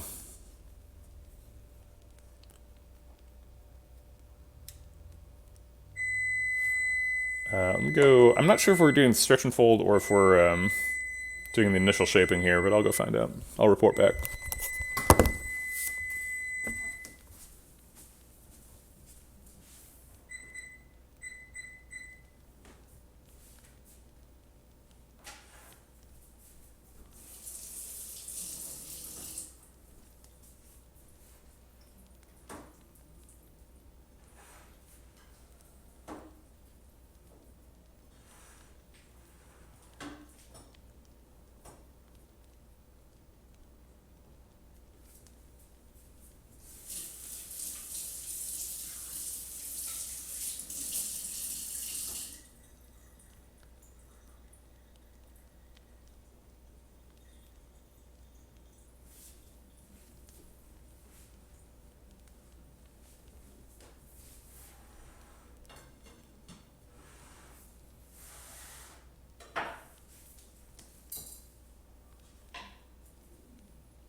It was a Stretch and Fold.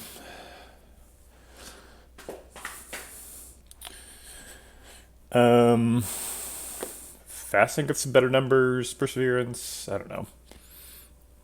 Let's do the Perseverance. It's a pretty major upgrade. This isn't really like a fasting-centric deck.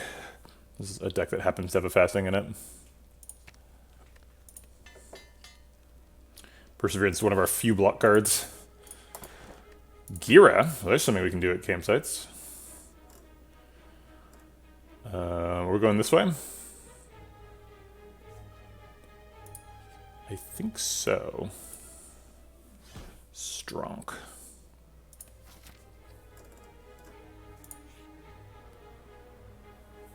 Writhe seems terribly bad. No, thank you. Book of Stabbing. Well, we've got our Scrawl on 1. 5 energy into a big old Scrawl. Vigilance is going to be free either way. I will Scrawl before Battle Hymn, because I want Battle Hymn to hit something.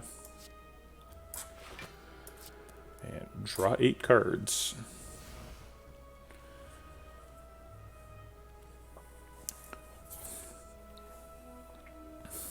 Let's see.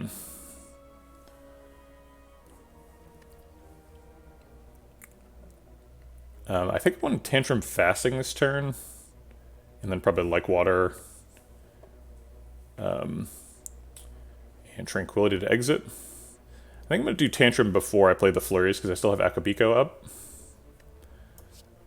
So let's try and hit Fasting. Hey, Guitar. See you around. Buenos dias. So I think that means we're playing at least Like Water. We might be skipping Battle Hymn, depending on what we hit. We hit Empty Mind. That's not useful. Okay. Well, I guess Tantrum gives us 2 extra energy, so we've got 2 more shots at hitting Fasting.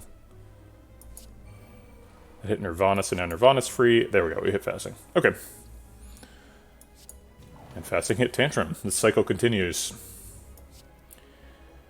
Is it 11:49 or 10:49? Neither. It is 9:49. It's 9:50, but you know.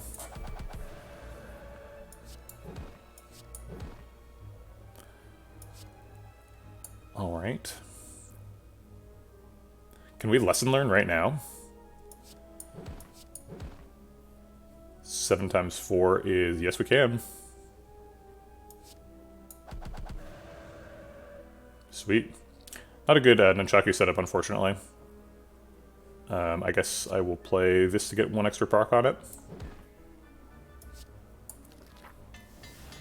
Okay. Oh, Duality. That's good.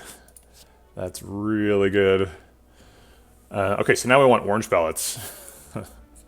Orange Pellets Duality with a Flurry of Blows deck with a bunch of powers and a Mummified hand. These are bad. We don't want these. We're very cautious about adding cards to the deck.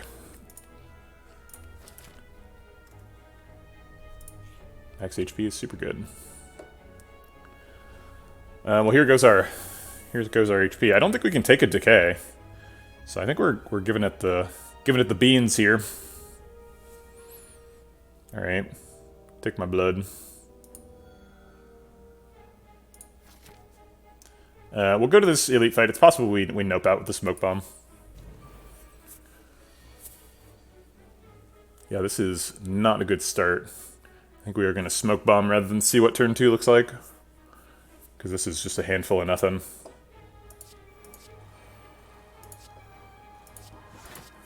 I guess we block for 11, so we take 23. No, thank you. Watch her out.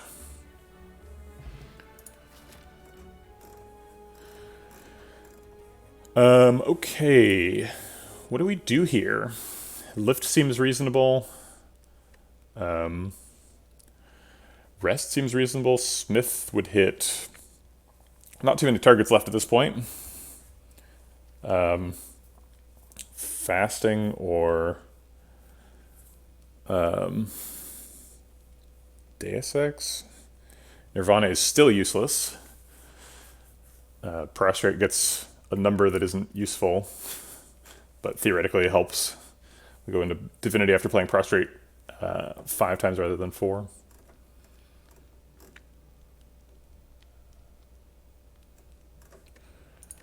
We did not find a Rushdown or a second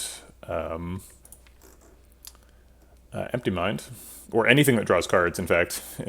Literally, like, we could infinite with a Wheel Kick here. Wheel Kick Empty Mind would be infinite. I think I might have passed a Cut Through Fate. That was a mistake. Cut Through Fate would also be infinite. Cut Through Fate, Empty Mind.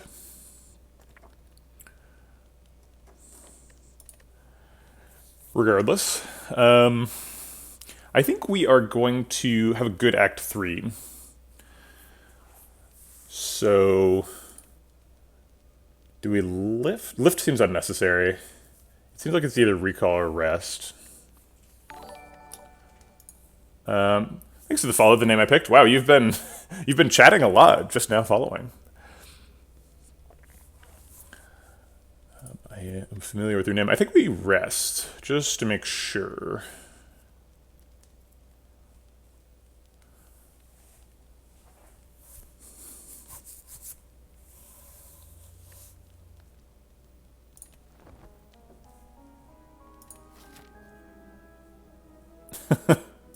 It's okay. No worries. Maybe your follow has encouraged other people who haven't followed yet to do the same. Although I'm not seeing them, but that's okay. I guess I will play the powers. So I don't have to redraw them.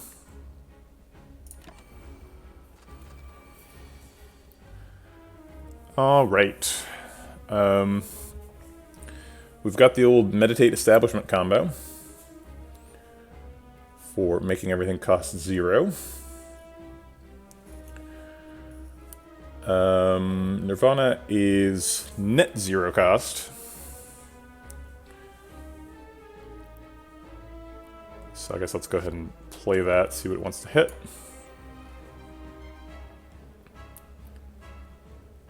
Okay. What are they going to steal?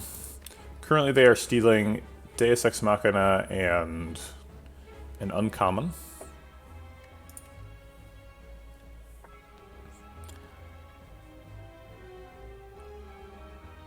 I don't think I much care about the Orbeez here. Do we scroll to draw 7 cards or empty mind to draw 3?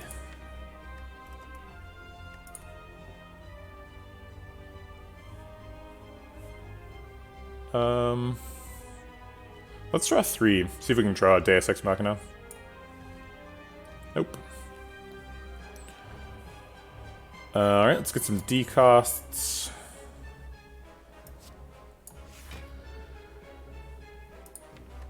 And then I guess I'll scroll.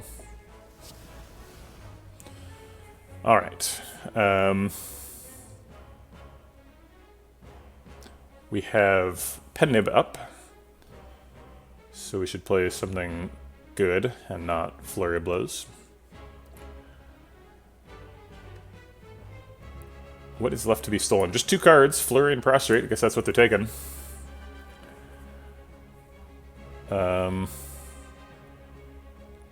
We can Fasting Miracle Tantrum. Get the extra damage on that. It's the most damage, highest damage card. I guess I'll do it. Wait a minute, that might leave us with not enough for Meditate. Oh no, it won't, because it'll cost 0, so we'll have 2 left. Yeah, that's fine.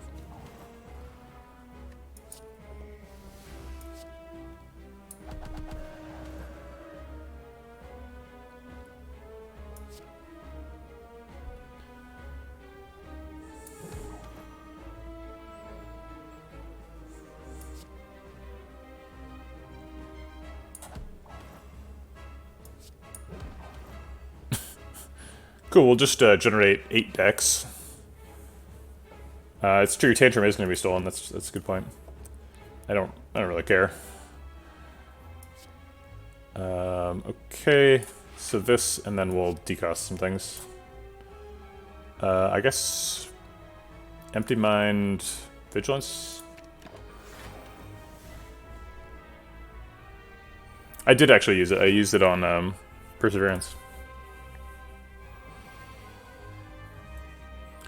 That kid has my Tantrum. What a jerk.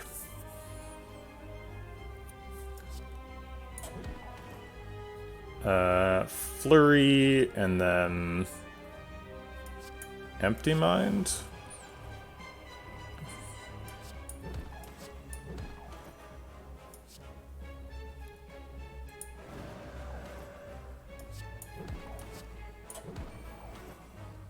Ooh, almost. Should be able to get it here.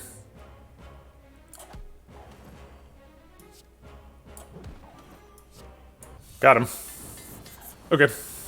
I guess it's true that we didn't really use it. Second establishment seems bad. Alpha seems unnecessary. Ragnarok's pretty good.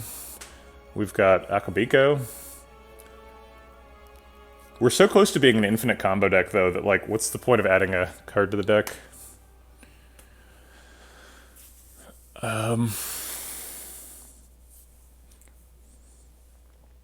Ragnarok does a bunch of damage. Ragnarok on turn 1. It's a good target for Mummified Hand stuff. We don't have Talk to the Hand, though. Yeah, I think we'll skip it. It's true, Alpha does exhaust. It also procs Mummified Hand at the end, and it's a good Mummified Hand target. Yeah, Orange Pellets would be really nice, but it isn't. We should be able to win without it. What we really need is Rushdown, or anything else that draws a card. We're definitely going to find something that draws a card. We shouldn't add anything to the deck.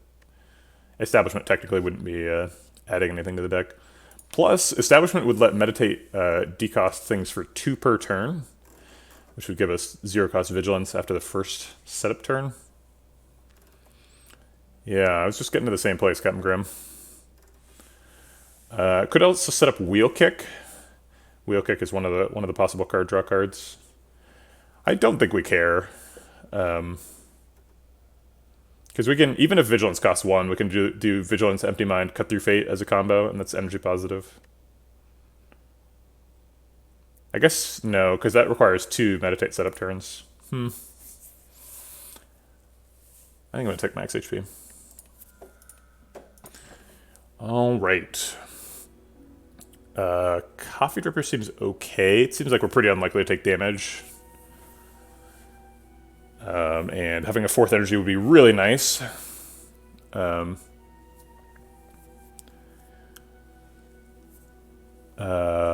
Tiny House has a very limited set of upgrades to hit, so we can kind of target that. It's going to hit Fasting or Deus Ex or Nirvana. Unfortunately, the upgrades it can't hit aren't any good, so there you go. If we're looking really, since we only need 1 card to go infinite, and it's any card draw card, so like Wheel Kick, Cut Through Fate, Empty Mind, Rushdown,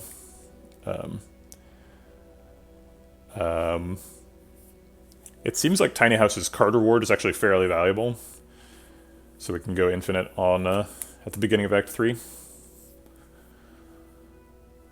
It doesn't seem strictly necessary, though, and Tiny House is like kind of weak in general. We do have a potion slot open. The max HP is something. 50 gold's not nothing either. I think Coffee Dripper is the presumptive favorite here. I'm just going through the motions, analyzing the other ones. Sacred Bark does not combo with Ambrosia. You do not enter Divinity twice, and even if you did, it wouldn't trigger stance-changing things, so it wouldn't matter.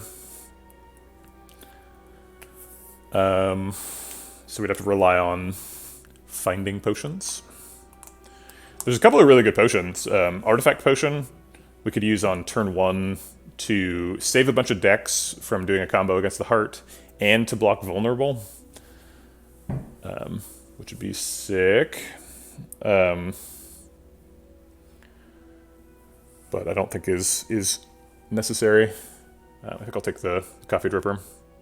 Helps us get set up. Okay. Time Lord. Heads up. Let's see. What kinds of things are good? We need to hit fires because we have Gira and we still need to recall. So we want to hit fires at the exclusion of everything else. So there's a 4 fire path that hits these 3. Get a couple question marks before we start that.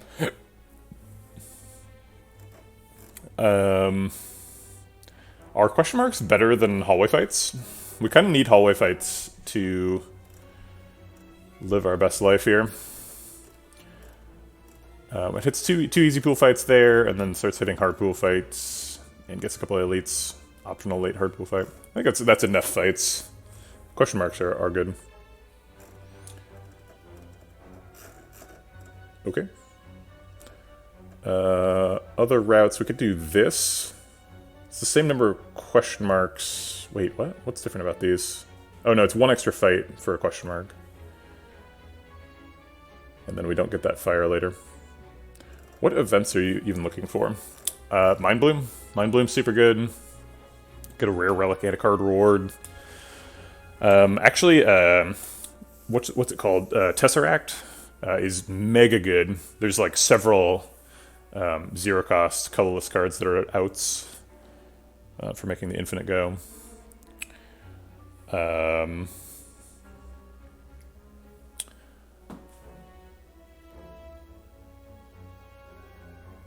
Yeah, we're looking for one card. We need any card that draws a card to be infinite.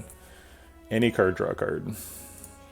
Rushdown would be a nice. Well, Rushdown's the best one, but we don't need the best one. We need any.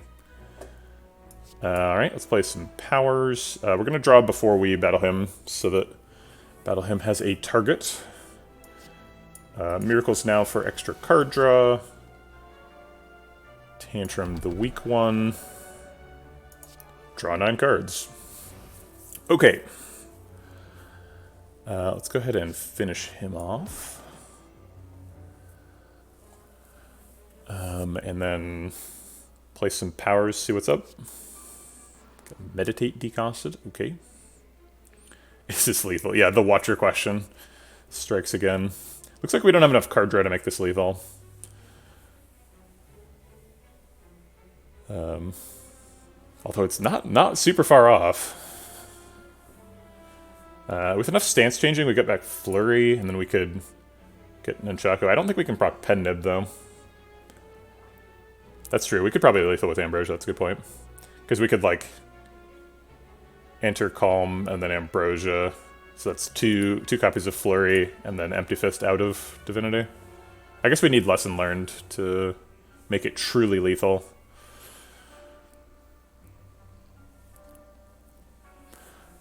I do think we're trying to set up Lesson Learned in the fight. We don't have a ton of stuff left to get, but we have enough stuff that it matters. Let's try to hit some stuff with the powers. Okay, we missed.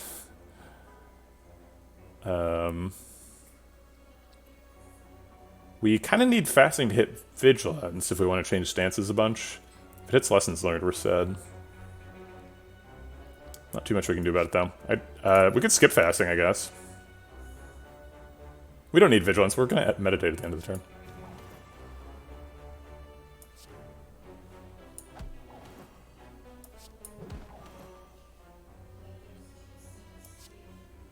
Oh, I guess playing Vigilance would have let us decost Vigilance, which was the goal. Oh well.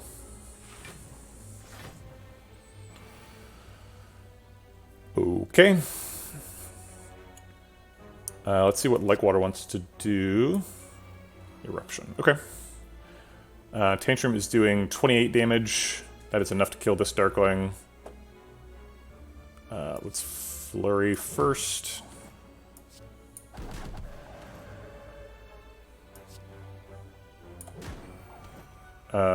Oops.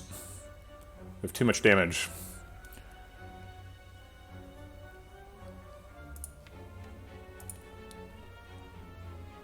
Do we have to kill him? Oh no, we can... Yeah, we can Tranquility Perseverance to block. Let's Empty Mind. And then Perseverance blocks out. Let's put him low so that we can kill him with Lesson Learned next turn if we draw it.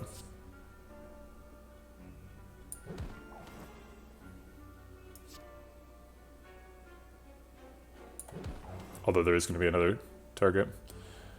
It's true, we could play Tranquility and hold the Perseverance, which technically draws us an extra card, right? So we should do that. Wait, this doesn't block out, though. Oh, it does. We've got 14. I guess Prostrate also blocks out. Whatever. Okay, Lessons Learned and Lethal. That's all I want. No Lessons Learned. I guess we have Empty Mind, so we could find it. 3, 6, 8. So Empty Mind is safe. Hey, we found it. Okay, so we want to set up... We have to choose between Pen Nib and Nunchaku setups. I think I prefer Nunchaku setups.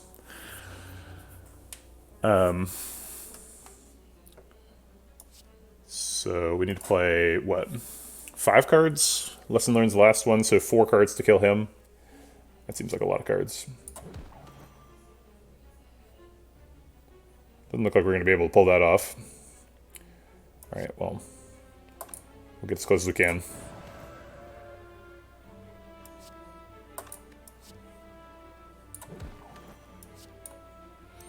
Okay, Nirvana Plus. Super valuable upgrade. Really been waiting on that one. What's that? It doesn't do anything? Oh, my mistake. Windmill Strike works with Establishment, but it does not work with an infinite combo, which I think is the overriding concern, so we'll take the max HP. An expensive red mask. I think we're going to keep our powder dry here. We need resources in case we find orange palette. It's not very expensive. I've seen like a 2,000 gold red mask. That one's very expensive. This one's just 200 gold. It's a bargain comparatively. We are killing people on turn 1 sometimes. I guess that's an argument against red mask, not for it. Okay.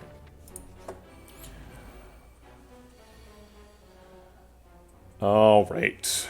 Hopefully, we're guaranteed to be able to decost fasting, I believe. Nope. But we did anyway. Eruption's a fine target. I will do Eruption and then Wombo combo, draw 10 cards with Scrawl, I guess. Wee. Okay.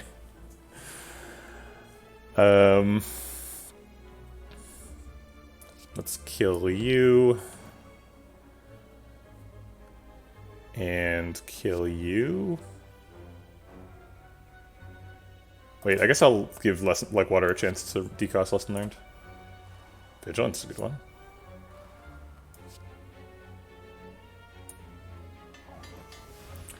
Okay, we've got that Desex upgrade. Very important one. I'm gonna go ahead and Miracle because we want Meditate to get played.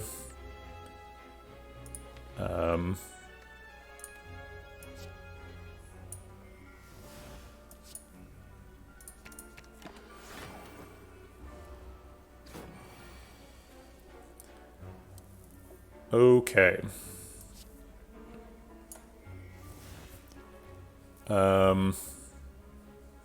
7 block is enough to play an attack.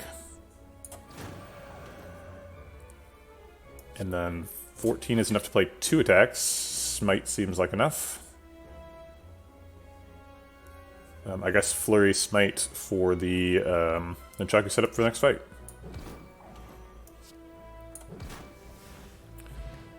Good Spiker fight. Halt is exceptional in the deck. We have deck scaling and stance changing. And this one is a Halt Plus. Really testing my ability to say no to a card here. Also costs 0, so it can't be a targeted Mummified hand. Jesus. What a card. If we were going to add 1 card to the deck, I think it would be Halt. Halt is ridiculously good here. But we're going to struggle to combo with... yeah, 1 card that doesn't draw a card. I think we're going to struggle to combo against the Heart anyway, currently. Right. Actually, so this is a... We're allowed to have 11 cards for this combo. Right? Because one of the cards is always in the discard. It's not a rushdown draws itself combo.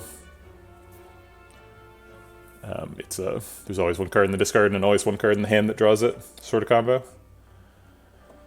So we are allowed to have 11 cards, and I believe we're currently at 11. Is that right? We're at 21 minus 1, 2, 3, 4, 5, 6, 7, 8, 9, 10, 11. Yeah, so we're at 10 now. So we're actually 1 under right now. But we want to be 2 under so that we can deal with Heart statuses.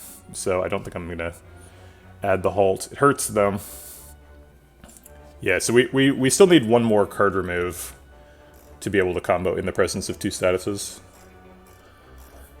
But man, that halt would be good. Oof. An upgrade shrine. How useful.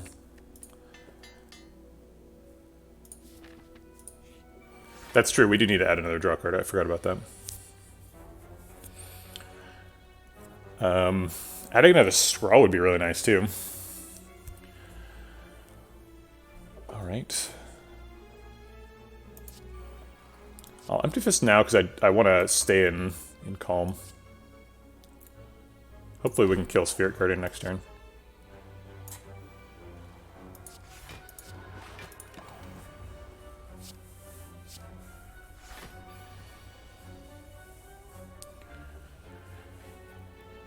I could consider using the Ambrosia Pot to kill Spirit Guardian right now.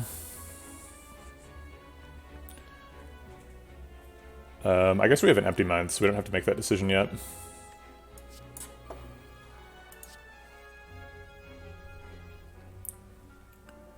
Is Fasting Tantrum Smite enough? I think it might be. So we get 4 strength. This hits for... Wait, why is it... Does it stay at 3? Oh, it does. Okay, so this would hit for 16... 32. This would hit for... let's see, we go from 17 to 34. 32 plus 34 is 66. So it's not enough.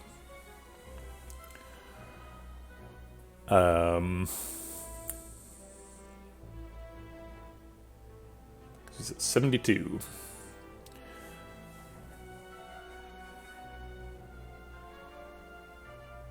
Ambrosia is definitely lethal, yeah. I think it's worth it. I mean, it saves 11 health, right? We don't need the Ambrosia Pot for anything like specific later. We might draw another potion here. We're trying to protect the regen pot. I'm gonna use it.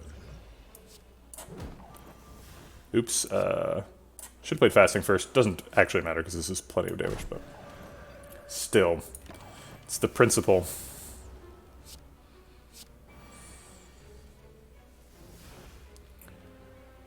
Okay, badly missing some card draw here.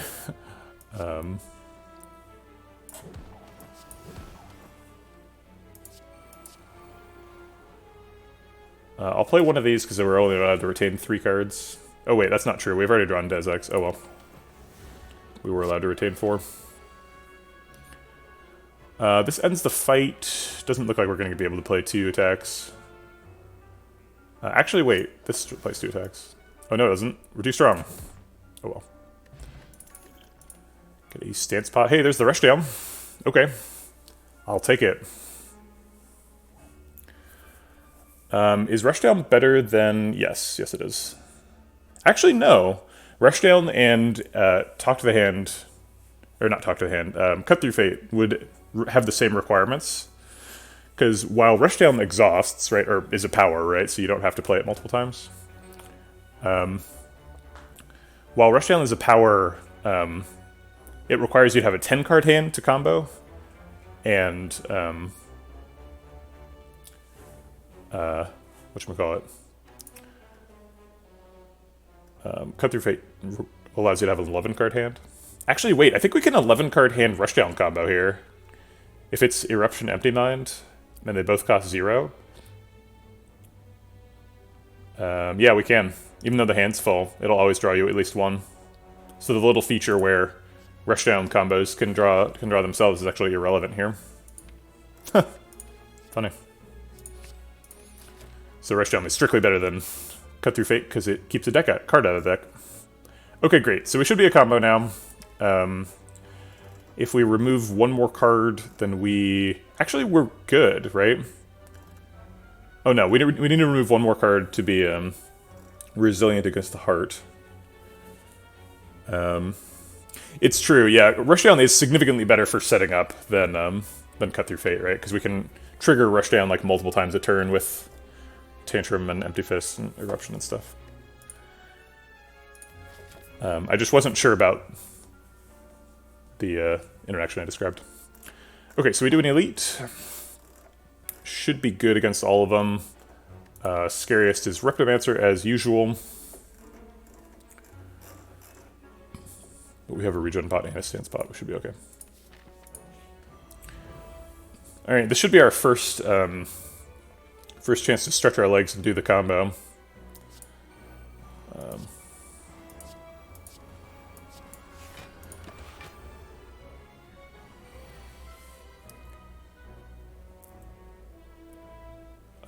Darn.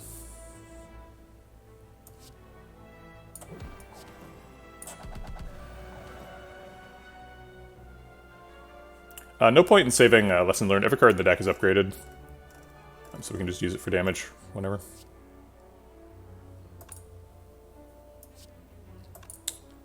We want to do the max damage one now because we got Pen Nib. And then go back to Ascending Order. Okay.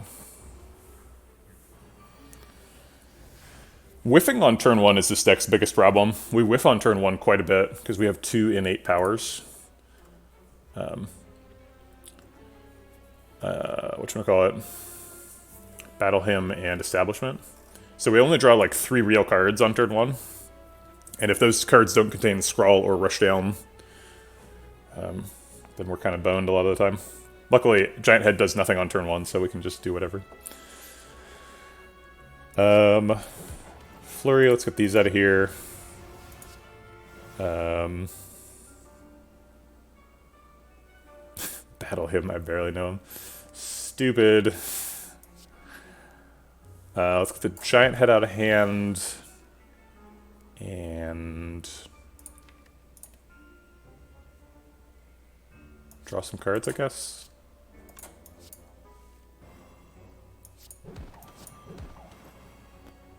Got a Scrawl. We do still need to set up with Meditate, so we need to end this turn with Meditate on whatever. A Wrath Enter and a Empty Mind, probably. So let's clear some hand room. I'm gonna go do the initial shape on my bread.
Sorry about that. That takes a second. Top 3 tips for someone who has never made bread before but would like to try. Tip number 1, it's super easy. If the thing that's stopping you from getting started is you like don't have a sourdough starter or something, then like it's way easier than you think it is. It's you literally just take equal parts bread and flour, put them together, and wait, and like repeat that occasionally. Put some more in to feed them. It's like the easiest possible thing, and then you just toss it in the fridge, feed it whenever you need more. Follow a recipe would be my number 2 tip. I mean, obviously you're going to follow a recipe your first time making bread, but like there's a lot of sort of complicated stuff that goes into it, like how much salt and like what percentage of the loaf is from the starter, which is called the inoculation percentage, and like some other stuff. Tip number 3 would be watch a video of someone doing the shaping process. That's the part that I just did. That part can be kind of mysterious, and if you read from your recipe someone describing how to do it, you're going to be like, what? But once you can see somebody do it, it makes a lot more sense. There are a couple of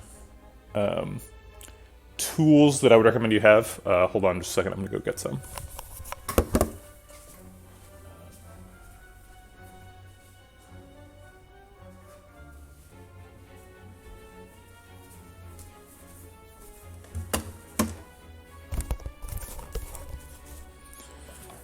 These are your most important tools.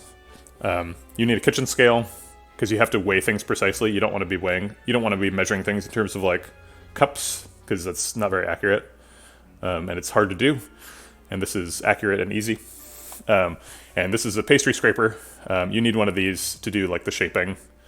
You can do it by hand, and you can do it with a knife, kinda. But you can cut yourself if you do it with a knife, and this is way easier, and they're like 20 cents, so just do it. It's super easy. Also, getting a Banneton's kind of a pain in the butt. You can do it without a Banneton, but it's not as easy. You can do it with like a kitchen towel and a bowl, but Banneton's are nice to have.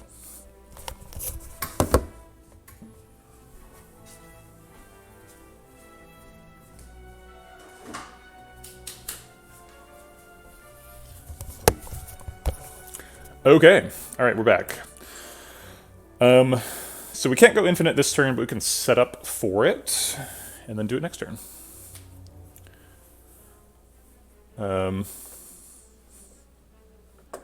Yeah, actually, so I used more flour before I figured out how to do it.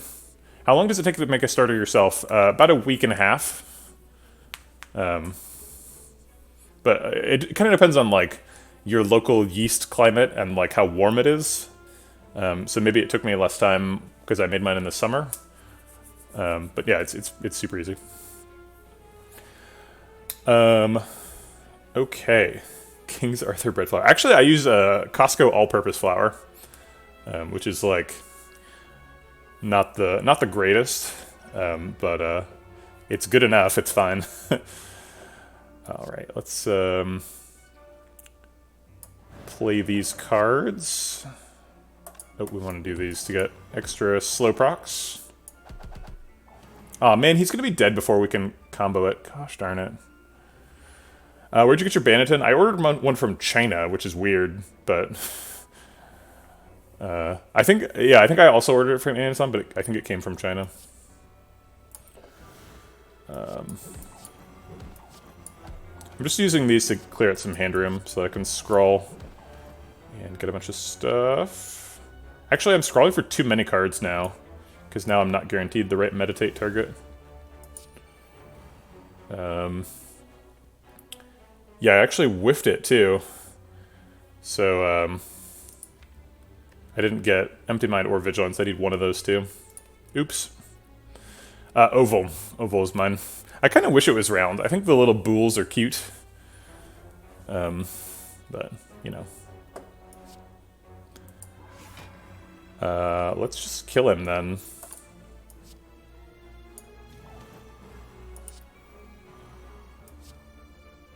I like the word boule. Yeah, me too.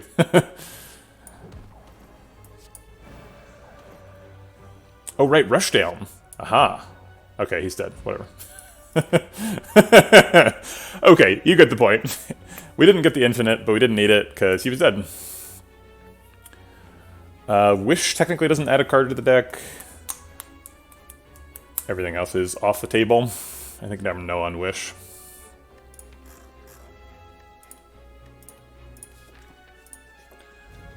Okay, Spire Growth. We want these to hit fasting, so let's try that first. And then let's draw some cards and let fasting decost something.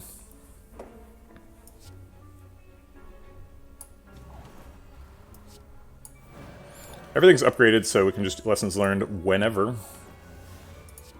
AKA right now. That's right, weave for the Nirvana synergy. Oh man. Smite, Empty Fist is probably lethal. Yep. Okay. Seems good. This deck is walking that line that you want to be able to walk, where it's an infinite combo, but also it like completely annihilates hallway fights. Because you don't want to be losing health to hallway fights while you're like setting up your infinite. Yeah, exactly. People were criticizing Lesson Learned earlier. They were like, it's not a very good like raw damage card. And I'm like, that's true, but we are playing Watcher, so. Crescendo combos with Rushdown to draw cards. I think we've probably got enough Wrath Enters. The big problem with the deck is drawing enough cards. Speaking of which, there is a Cut Through Fate here. With the Rushdown, we do have enough cards for the combo.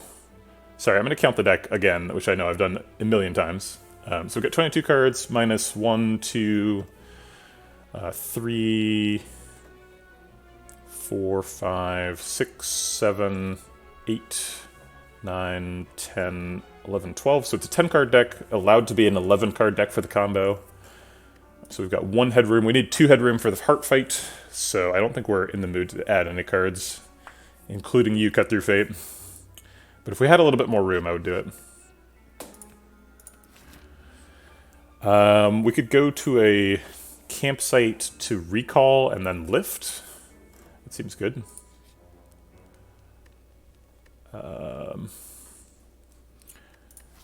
What happens at this chest? Does this ever change our plans? This is like the hardest decision in Slay the Spire, because it does nothing, right? We're gonna lift at one of these and recall at the other one. But I bet there's some relic where it matters. And you kind of need like an exhaustive knowledge of every relic and to think about all of them to figure out which order to make this decision in, which is difficult. If it's an upgrade relic like Warpaint or I always forget the other one. Warpaint or nope. That doesn't matter because all the cards are upgraded. If it is a health relic, that doesn't matter because we're not resting. Whetstone, thank you. Neither of the options are resting, so that doesn't matter. Also, we're 2 health away from max. What if it is... yeah, okay, here's the one. Peace Pipe. So we're going to recall first, because if we get Peace Pipe, we want to remove a card. Removing a card's way better than lifting.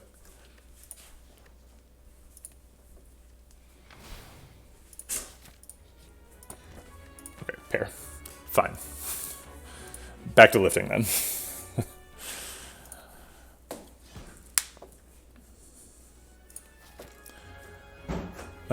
Okay. Probably doing an elite, right?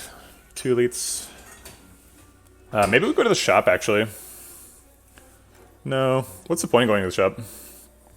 It's, we don't need to remove the card until the heart fight, right?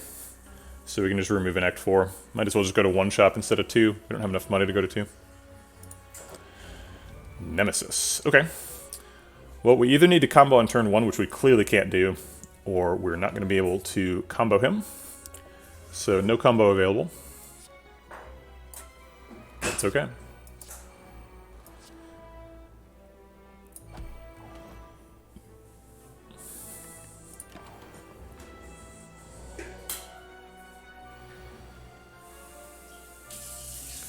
Drew all of the card draw this turn. Um,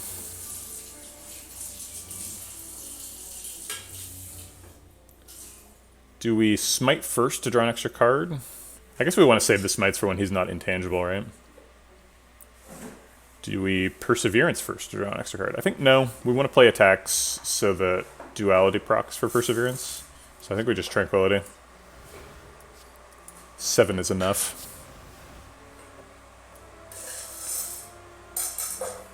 Okay. We're going to end the turn with meditate, so we're not afraid of going into wrath. Fasting doesn't do any extra damage, though, because he's intangible.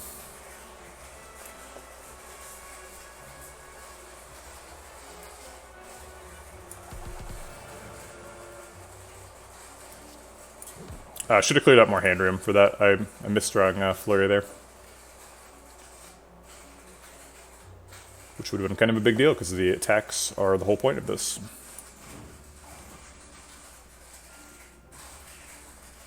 Play Nirvana, hoping it hits Lesson Learned. Fasting's okay too. I guess Meditate also works.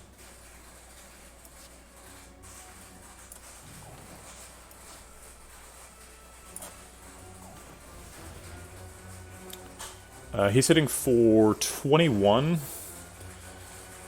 So this already blocks out. So I can save the smite.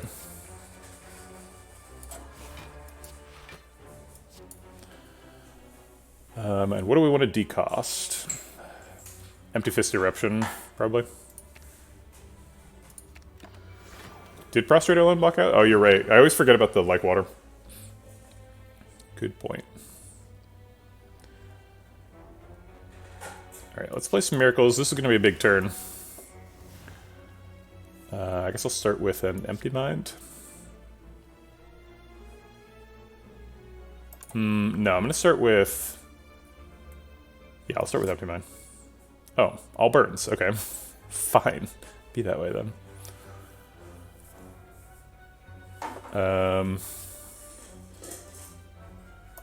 Eruption draws 2 cards. We don't have hand room for that. So I'll make hand room.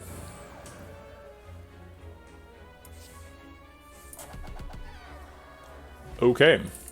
Big turn over. Tranquility technically doesn't add any cards to the deck. Do we want a Tranquility? Could help trigger Rushdown. I think the thing we're most worried about is not drawing Rushdown or Scrawl. And Tranquility makes that worse, not better. We've already got 1 Tranquility and a Meditate and a Vigilance. I think that's enough. Flurries, no. These are all adding cards to the deck. I'm not doing that. Card remove now or extra elite before the Act 3 bosses? I think extra elite. Second shot at Darklings here, except this time we don't need a card remove, because we've already got them all.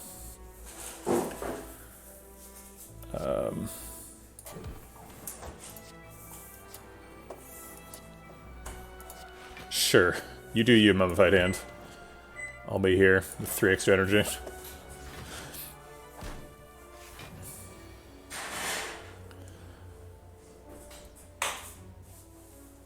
Alright, I think we can probably kill this Darkling. Depends on what we draw, I guess.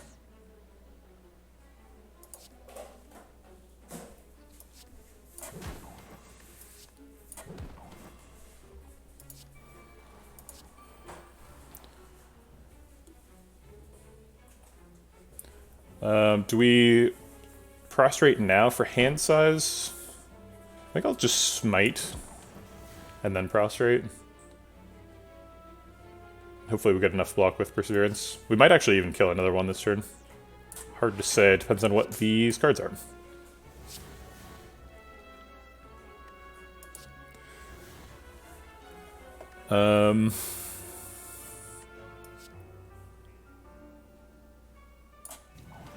Fasting hits Lesson Learned. Okay, I'm gonna go ahead and re-enter Calm to redraw the flurries and get a card out of hand.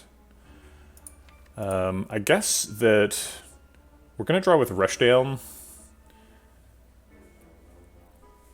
and I'm not gonna redraw the flurries when I do that. Probably doesn't matter.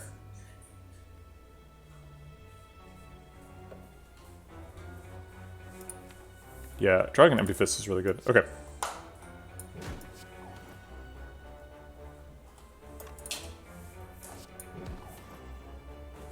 Tantrum will just redraw itself, so we get the flurries back. Pen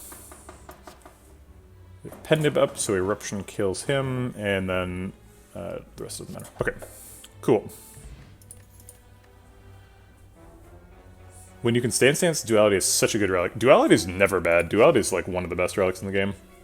Omniscience is actually a card remove. All the cards in the deck are upgraded, Stixu, so we don't care about lessons learned right now. Although if we take the Omniscience, we do. I'm right that all the cards are upgraded, right? Yeah, they are. So we can Omniscience to get rid of like Flurry or a Prostrate or something. Or we could Omniscience like a power, like water if we need help surviving. Omniscience also gives us earlier access to Scrawl and Rushdown. So we get Omniscience Rushdown on turn 1 or something. Seems like we've got plenty of energy. I'm gonna take an Omniscience. Getting a free card remove is a huge deal.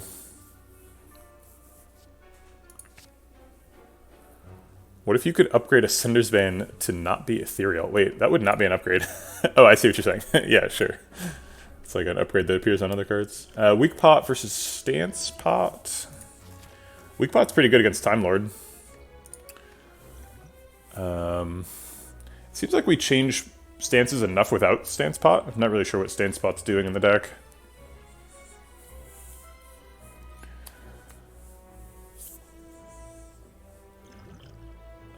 Yeah, okay. Alright, here's Repto. Oof, terrible turn 1. We're going to be able to block most of it.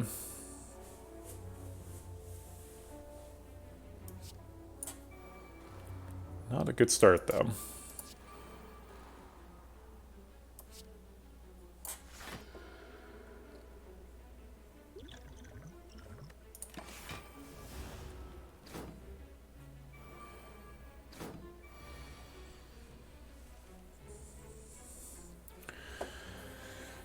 Okay, this turn. Yikes. This is for 22, that kills him. Seems like a good way to start.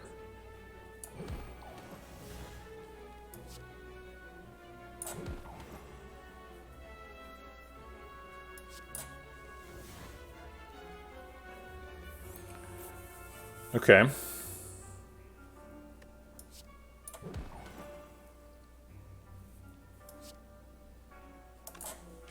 Rushdown hits any of these is fine.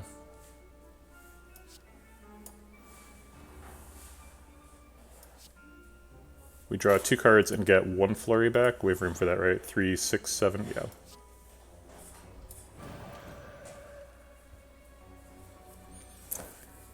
yeah. Okay, so 2 flurries kills him, empty fist kills him.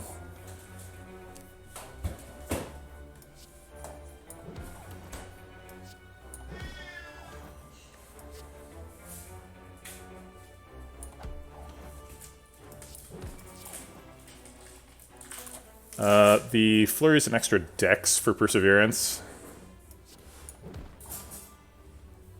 So I'll do it even though it's a terrible, whatchamacallit, target. Pen nib. So we do this. I want to meditate, but our max hand size at the end of the fight should be 4. Yeah, I think this is probably weak bot. Actually, we're going to proc Puzzle here, too. There's no way we can't, like, tremendously overdraw next turn. I think we're just going to blow all the miracles. Triple miracle, meditate. We still overdraw if we do that. But I'm not using Tranquility, that's just a waste.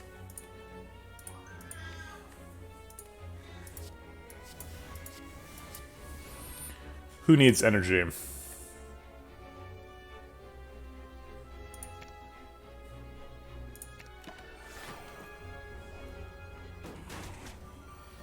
Taking 1 damage. Seems good. Alright, we have a scroll, we have an Omniscience. Omniscience hits currently just like water. The only powers are Nirvana and Fasting. Yeah, Ice Cream would be so good. But, you know, would usually be pretty good. Yeah, I definitely... removing Desex would be great, but unfortunately Desex already exhausts. So it's like at the back of a line for getting removed. Behind the flurries and the prostrate. Eruption, even.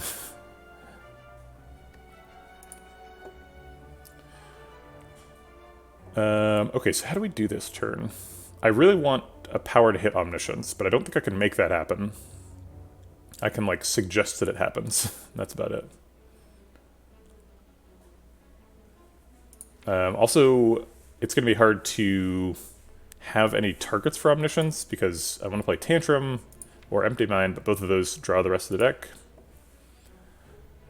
I guess we're just going to shuffle an Omniscience from something from the shuffle. Maybe like Eruption or something. I guess I could just hit it right now, just randomly. I could hit it with this too. Nope.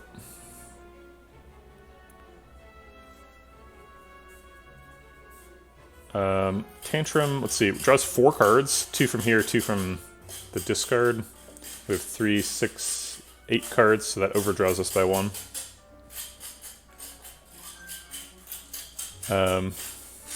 Yeah, hit it with the Like Water. Huh? I mean, we can, right? I'm okay overdrawing by 1.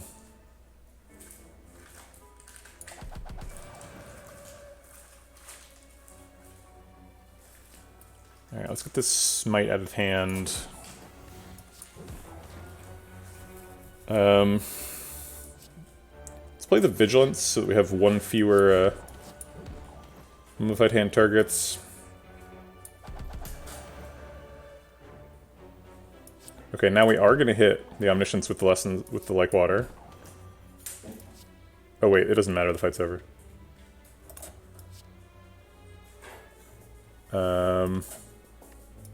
Okay. Whatever.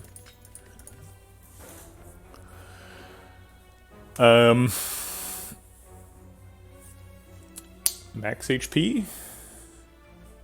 Oh yeah. I forgot that there was a lesson to be learned there. That's my bad.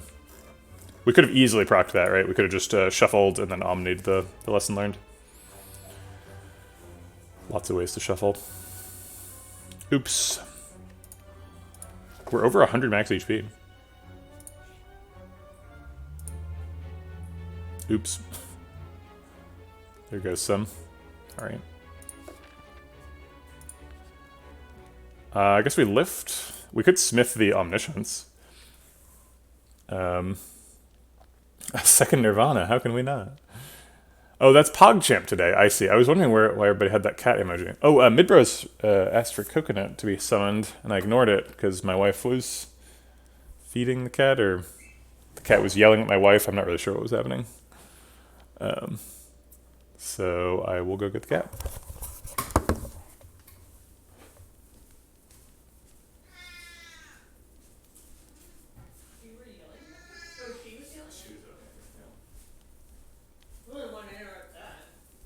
Well, she just wasn't gonna want to hang out. She's busy yelling at you. Yes, you redeemed the reward because you could hear your Coconut screaming in the background. Must have been that then. Well, sometimes she'll scream if you're in the middle of feeding her too, though. So that's not eliminated. Yeah, you're an angry kitty. Mm-hmm.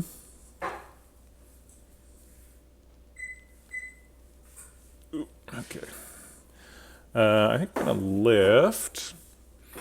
Gonna do some cat lifts. Whew. Whew. That's two coconuts worth of lifting. Right?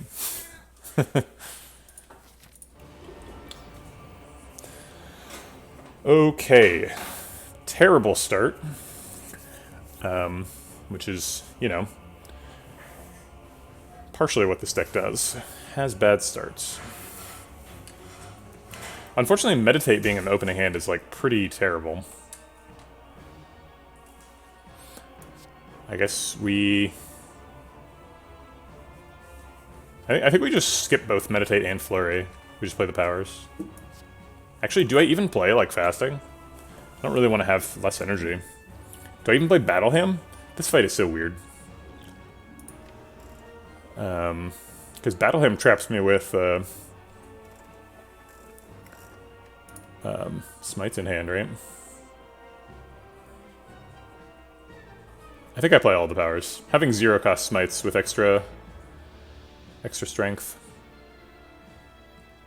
But there's lots of commenters, and like it costs a clock.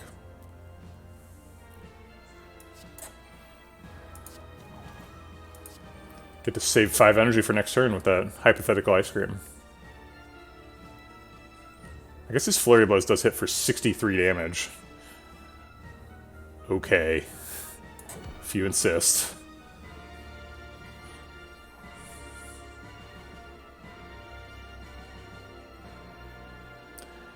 Yeah, why did that hit so hard? I have 7 strength, and Pendib was up. And he was vulnerable? I guess that's enough. It's a Flurry Blows plus. Akabiko, right?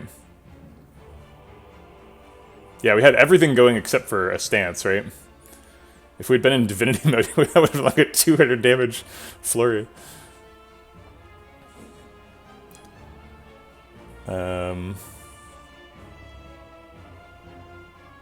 Alright, I'll play it. It gives us energy next turn.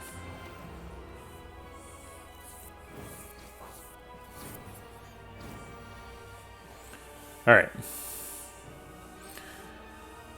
We've got Omniscience, so we could try and hit that with a power, but there's no powers in hand. We can only play 7 cards. Probably want to end with, like, Vigilance. We don't have Rushdown.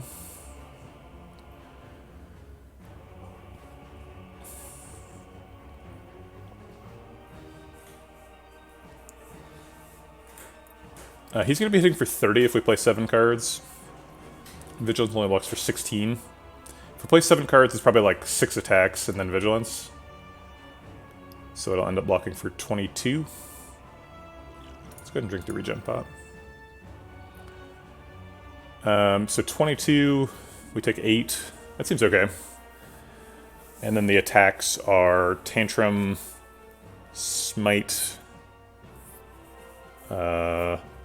Lessons Learned, Double Flurry. Okay.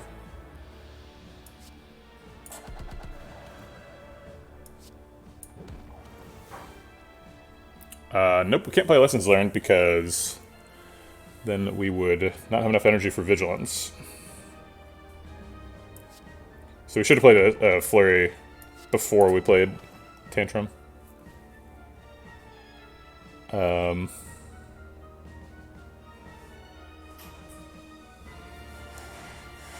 So now what are we doing?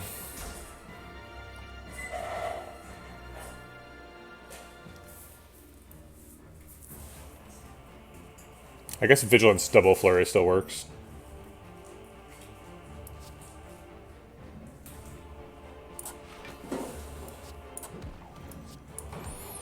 Alright, we're setting up for a split. Not too bad. We took 2 damage more than anticipated because we played the Flurries after the Vigilance rather than before. There's no Rushdown, so Tantrum does not draw 2 cards, draws 2 Flurries though. 3, 6, 9 cards in hand, so that's safe. Are we trying to assassinate Time Eater, or are we letting him heal? If we play 12 cards and do a bunch of damage this turn, there's a good chance we can assassinate him. So let's go for that.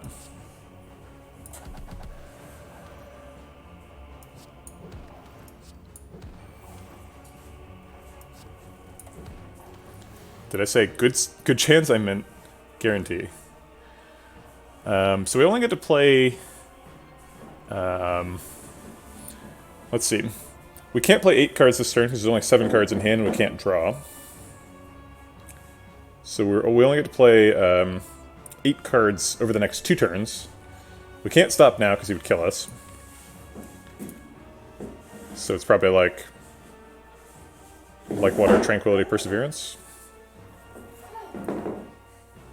Reduces his damage down to 34. Blocks for 18 plus 7's 25, so we take 9. Plays 3 cards, puts him up to 7.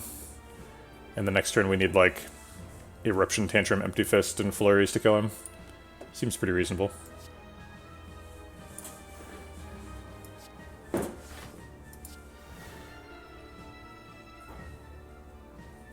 Could play Flurries now. If we do, they do 26 damage, puts him down to 49. Beat 9 on the clock.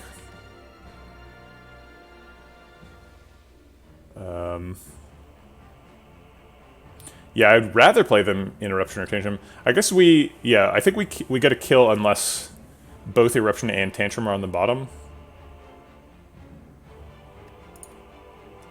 You know what, that's true. We can proc the clock this turn, that's way better, huh? So we just double Flurry, Nirvana, 2 Miracles. And then next turn we either play no cards or kill him.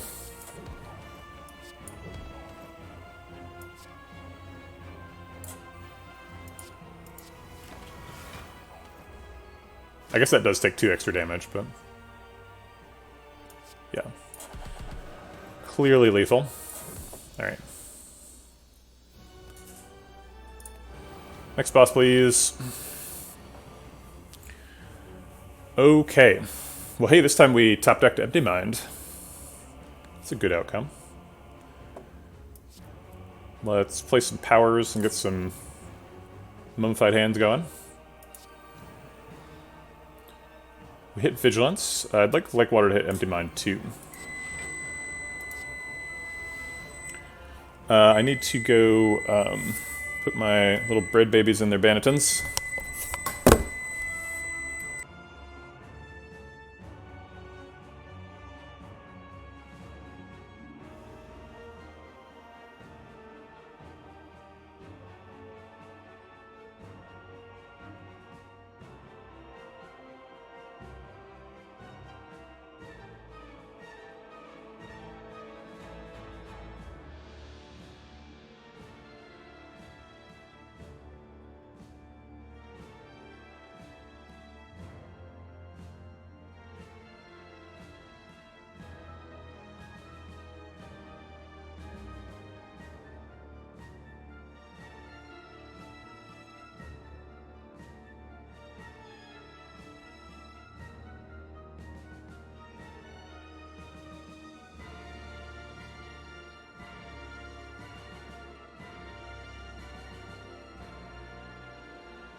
Okay, I'm back. I only bannetoned one of the pizza doughs.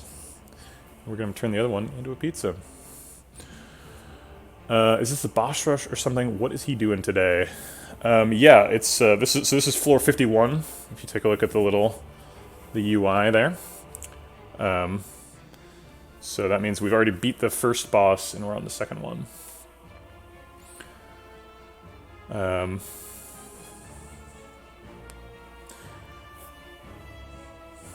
Is there a trick to it? I don't know.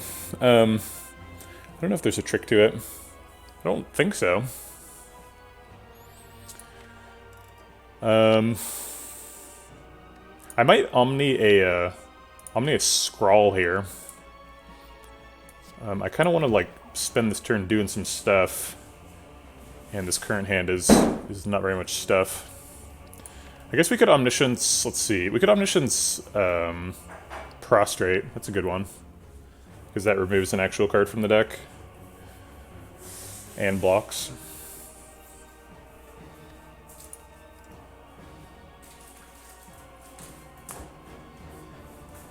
Omniscience Fasting. You're not wrong. Get us stronger. I kind of want to, yeah, I just want to block the damage this turn, though.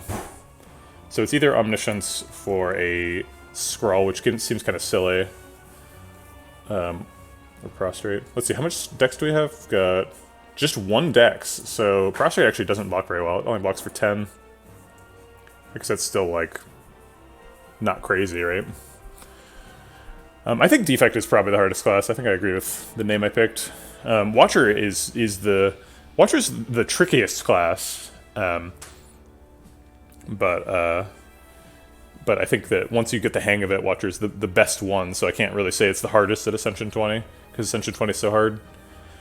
And Silent used to be harder before the buffs, but there's no real way to like mess up building a Silent now. Like, all the weird random cards like Reflex and Tactician that used to be bad are now good. Silent is definitely still hard, and Ironclad is too linear to be the hardest class. It is difficult, and playing Ironclad correctly, I think, is less linear than people think. But I think I'm actually gonna Omniscience the Scrawl here, since the alternative is taking 6 damage. Oh, I see. Yeah, if you're on Switch, then Silent's a little bit tougher. Silent is still pretty good, but definitely not as good.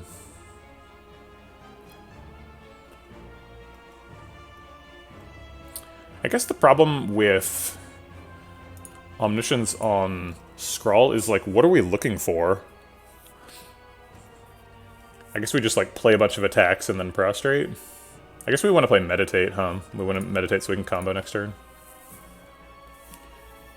Okay.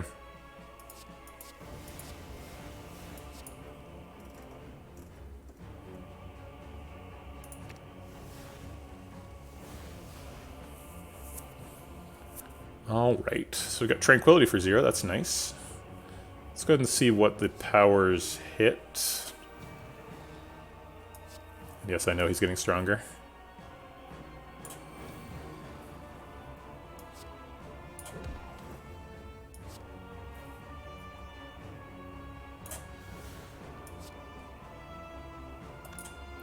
$24 plus what? I guess I should go into Wrath before I Lesson Learned. Griffin kills him pretty efficiently.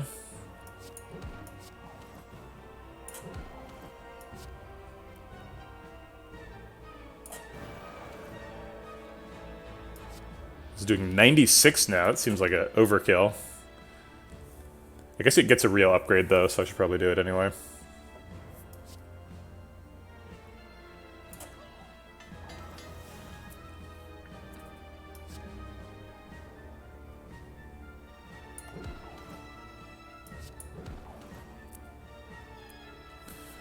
Empty Fist Tantrum draws 2 more cards.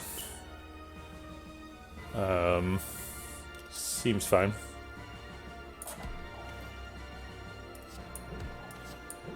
Looks like we might be just killing Awaken 1 on turn 1 here.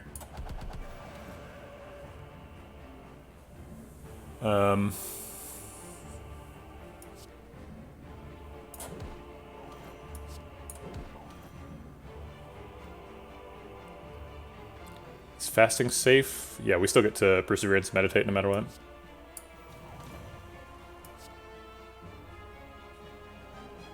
Okay, it is lethal. Cool. Who needs blocking?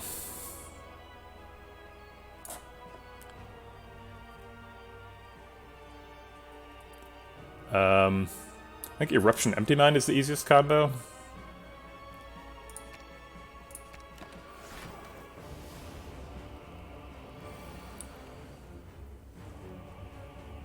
Alright, we haven't ever comboed yet, but I think we're finally going to do it this turn.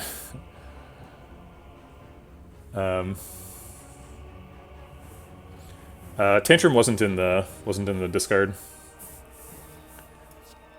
Let's get this out of the way and this out of the way. And then draw some cards. And then draw.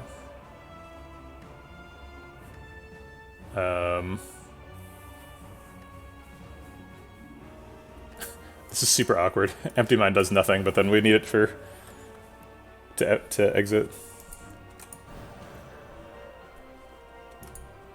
Oh, that's true. Vigilance is infinite, and that one's block positive.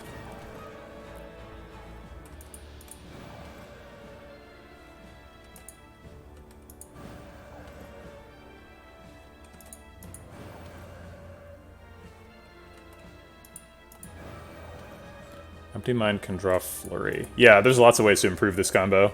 They don't really seem necessary.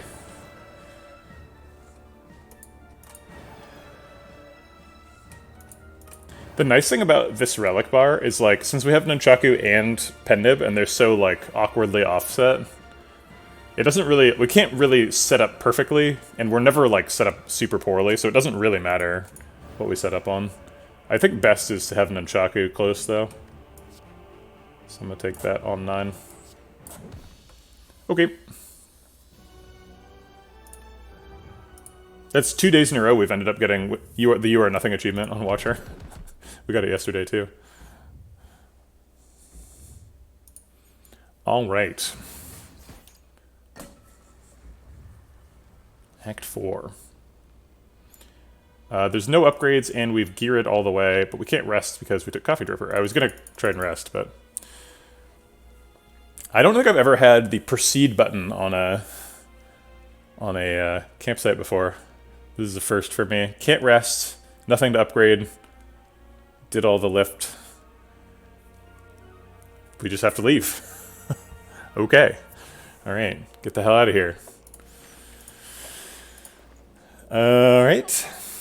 Ooh, Panacea. Playing Panacea on turn 1 would block Vulnerable.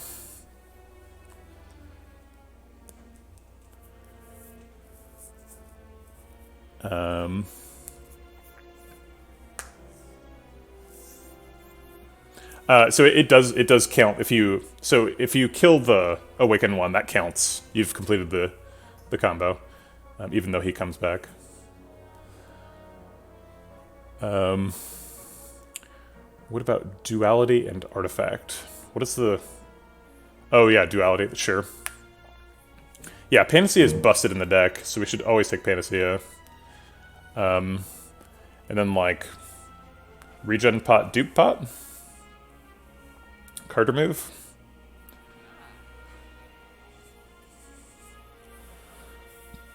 That's right, ink bottle. Get all the number relics.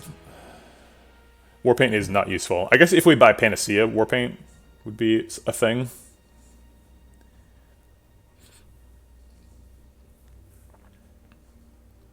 In fact, if we want Panacea to do anything against the heart, we need to either get a Lessons Learned proc in the Spire Elite fight, or we have to buy Warpaint, because we'll almost always have negative decks at the end of the turn due to duality. Due to duality.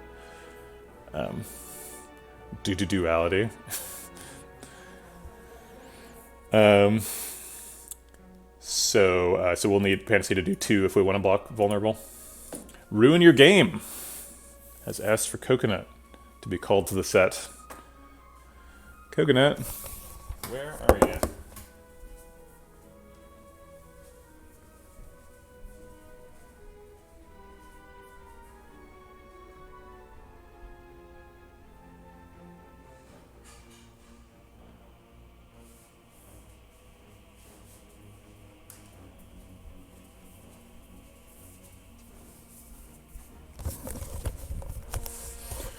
Ruin your game? More like ruin your nap.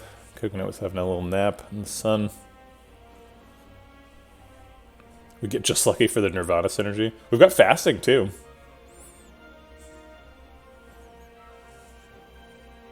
You don't think card remove is a reasonable choice?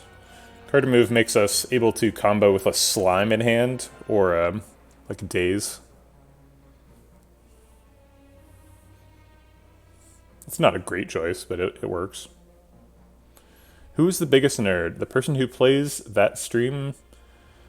Whoa. The person who plays that streams the game for the other people to see, or the person watching the streamer? I mean, definitely the streamer, right? Because the people watching are just, like, at work and not really paying attention. They're, like, filling out a spreadsheet. I don't know what else to say about this. I mean, the people who chat frequently are clearly huge nerds. That wasn't one of the options.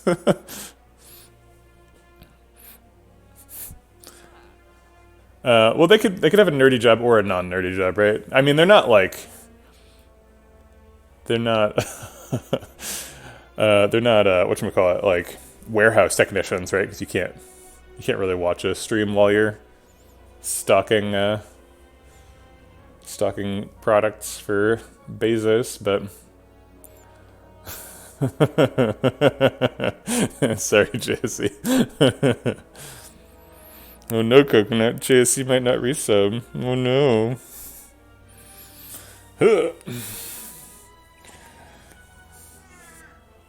I think filling out a spreadsheet is something like, it's what your sales staff is doing when they're not on a call, right?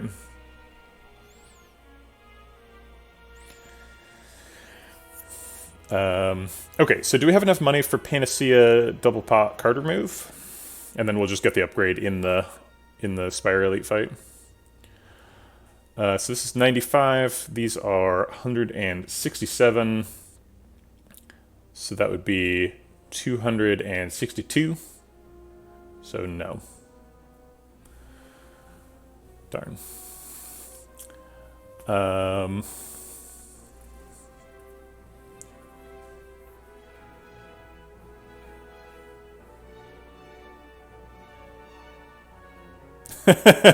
That's true. I have filled out spreadsheets on stream. I think I did one of those yesterday. I did one this week. I don't know if it was yesterday. Secret weapon is a dangerous pick because if it gets upgraded, it ruins our combo. Hey, Anansbana. Where's ceramic fish when we need it? Hell yes. Guitar, we actually saw ceramic fish earlier. Ceramic fish is right here in our relic bar. It's this little blue notch. It's not actually working right. It must be some sort of a bug. You have to try pretty hard to ruin this run. I think we're probably in good shape here. Well, we don't need a card remove, so I think we just Panacea double pot. Is this pot actually good? What are we dupe potting? Omniscience? Dupe pot Omniscience seems pretty busted. Like water. There's not a lot of good targets for it, to be honest. Rushdown. Rushdown's probably the best one. Or Omniscience. Okay. Panacea. Chuck this by these. Is Regen pot mediocre? Because it looks to me like we've got some health missing. And we have to get through the Spire Elites. It's 15 health. It's worth it. Alright. Well, we could just dupe pot Vigilance. Why are all crates upgraded? Yep, sure do. Lesson learned. We've learned a lot of lessons about ourselves this run. We even gave up, what was it, 4 upgraded cards. We had 2 upgraded strikes and 2 upgraded defends when we took the Pandora's box. We had even more upgrades. Well.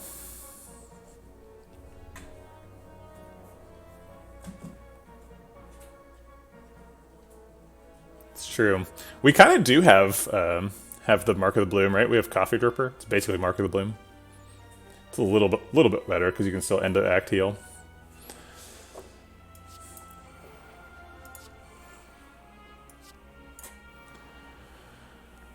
Are we dupe potting? Are we regen potting?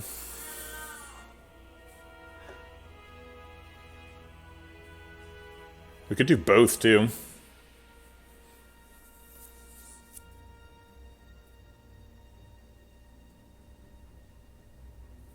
Yeah, but the Fusion Hammer was against the Pandora's Box. Are you really lobbying against the Pandora's Box? That Pandora's Box, like, won us the game.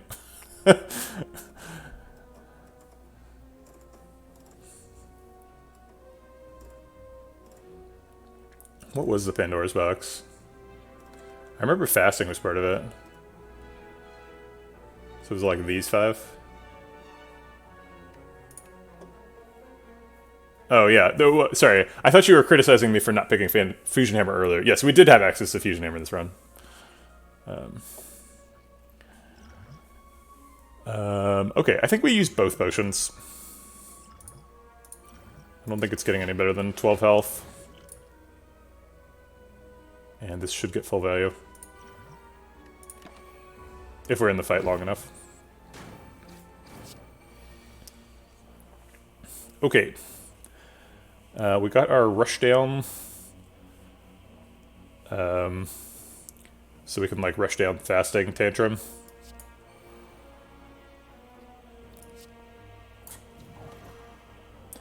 This hits for 17 times 4. Not enough to kill Spire Spear, but maybe we'll find more cards that let us kill him.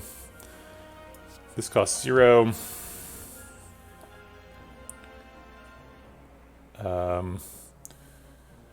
I want to play a bunch, get rid of a bunch of hand cards so I can play Scrawl. So I guess I'll play them like this. I don't think we care about the block this turn. I'm going to play Perseverance to draw an extra card.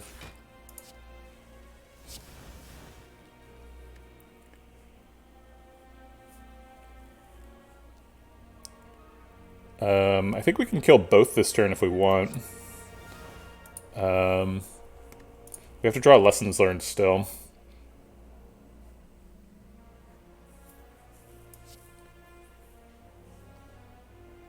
Does the line above stop at the end of the screen? Good question. I don't know. I don't think I've ever overflowed the screen.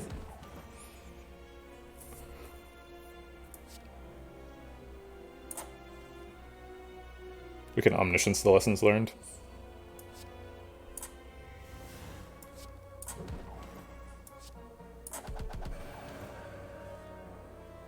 Or we could just draw it. That works too. 38's not enough. But that sets up Nunchaku perfectly. Great. Alright, well, we did not get full regen pot value, but oh well. Demaru doesn't ruin anything. This is probably max HP. Foresight's okay. But I think I would rather not have Foresight than have Foresight. 2 max HP matters too. Does this ever ruin anything? No. We never get to turn 10, right? This doesn't matter. Okay, the Heart. We top deck Scrawl. That's super good.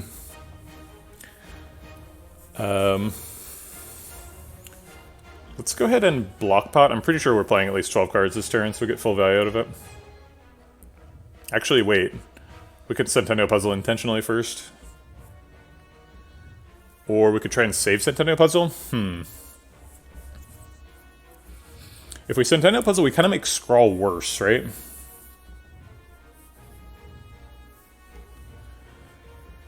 That's a tricky one. We kind of want to draw as many cards as possible, because we really want to find Panacea this turn. So I think we'll trigger Centennial Puzzle to draw.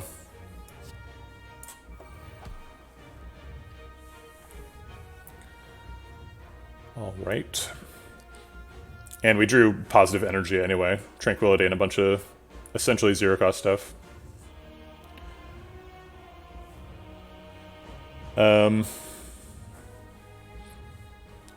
Yeah, so, right. Right, we could have triggered Centennial Puzzle anyway. I just didn't want to be in a situation where, like, my hand was full and I wanted to play more cards but couldn't because I would waste Centennial Puzzle. That was the worry.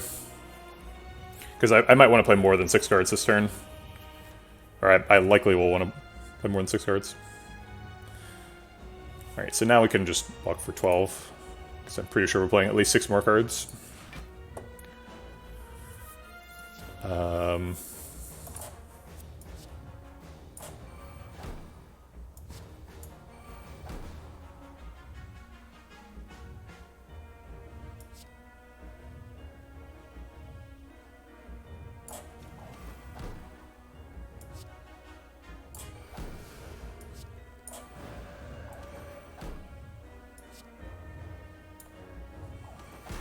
I would like to draw 10 cards, please.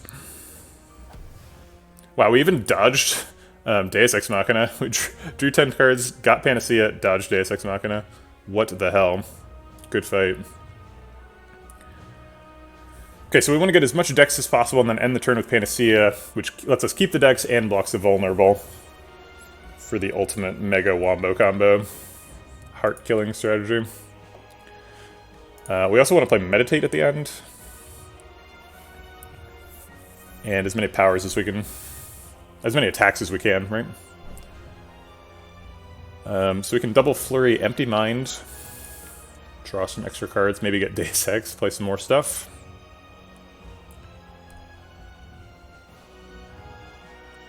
We do want to not give up too much health to the beat. We've already... Oh no, we haven't played Vigilance yet. Okay.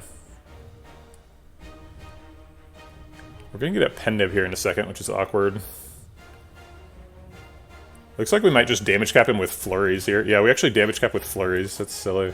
Okay, so there's no point in saving the Pendiv because we're damage capping.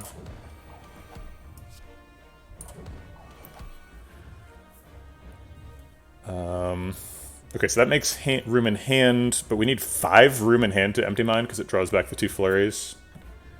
Currently I have 3, 6, 8 cards in hand, so we need to get rid of 2. We decosted Omniscience. Like an absolute boss. What cheats do you use? Yeah, seriously, it seems like some shenanigans are happening this run. What is the best target for Omniscience? I guess it's Empty Fist? Because there's no powers left.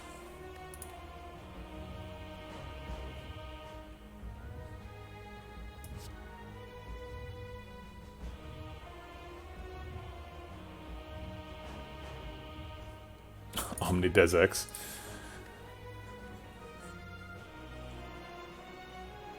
What is our Meditate target going to be? Actually, we don't have one yet. So I'm gonna hold the Omniscience for another second here.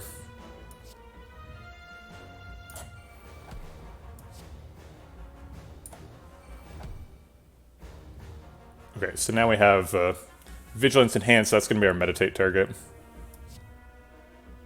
So now we can Prostrate to block beat damage. Probably could have done it a little earlier.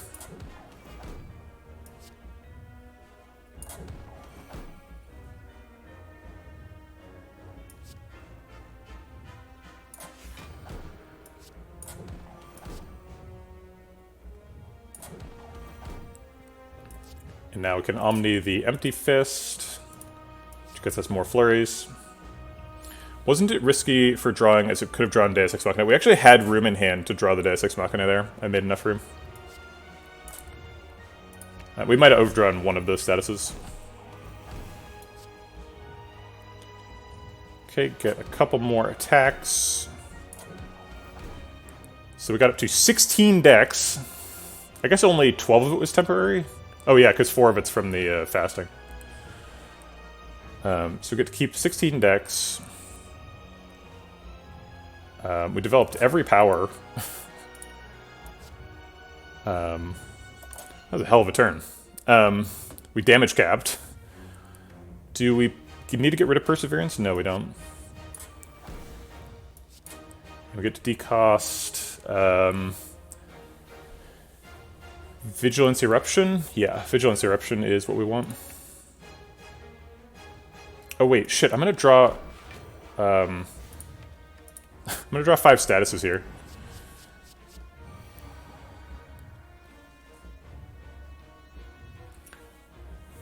Forgot about that bit.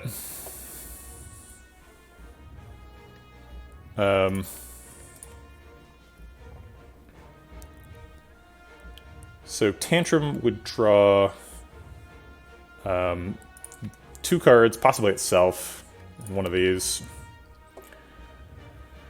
And then try and draw 2 cards from the flurries.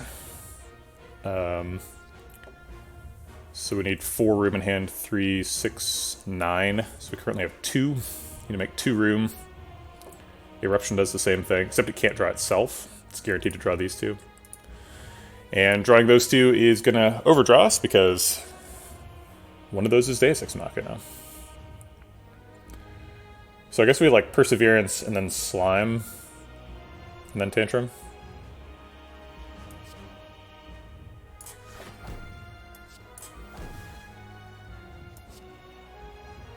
We're hoping to not draw Deus Ex Machina, but we might draw it anyway. Yeah. Oh, weird. Why did that work out? I guess we had enough room? I was not expecting that to work out. Oh, they blocked the flurries. I made room for the flurries, and then the extra miracles apparently come back, get created before the flurries come back.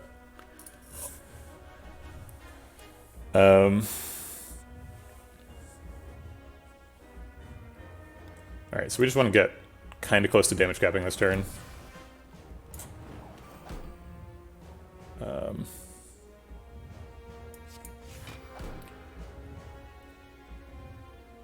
We're taking 2.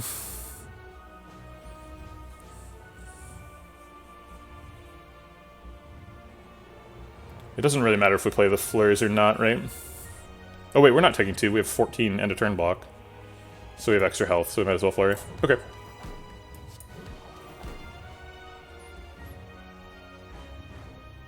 The void and the days go away.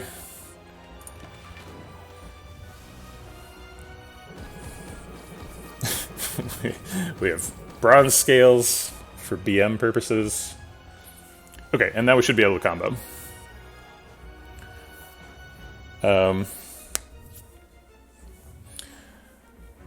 Let's start with Vigilance to block stuff. I guess Prostrate. Yeah, I do love me some bronze scales versus the heart. It's always a fun combo. 3, 6, 8 cards. This is safe. Get rid of a flurry. Let's get rid of a smite. And I don't know, some miracles.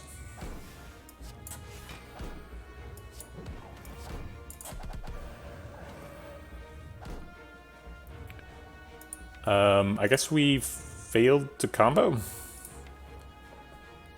Can we not draw a 10-card hand anymore? Not sure what went wrong there.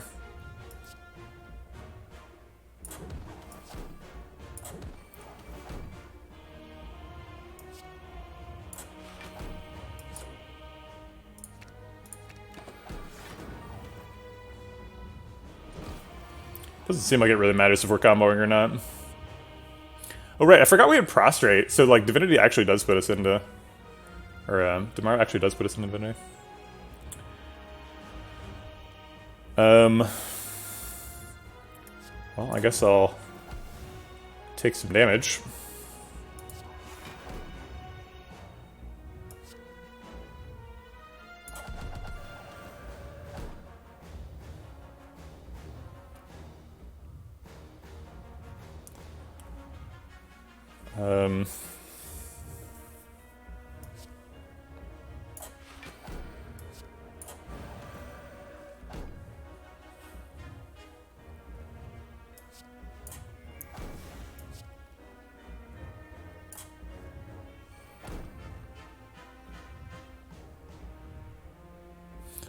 3, 6, 9 cards in hand, so we've got 2 extra cards, but they both draw. So this should be an infinite. Okay. Wait, I'm just doing the infinite just because I've only done it once in this whole run.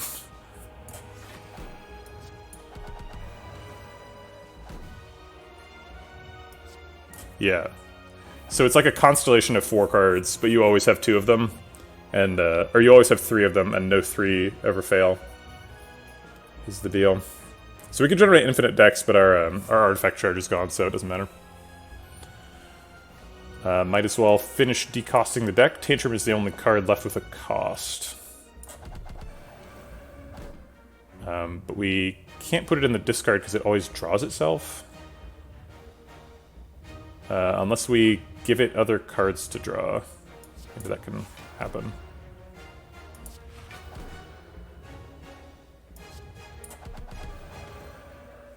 No, it can never be in the discard. Oh wait, it can now, right? No, we'd have to... No, it can't be in the discard. Okay, oh well. Doesn't matter. Play one in Wrath, good point. And then we can... Nope. We don't draw it, but it's still in the draw pile, right? We can't get it in the discard, because there's... We'd have to end our turn with it in hand, and we have to end our turn with Meditate if we want to decost it. It's not possible.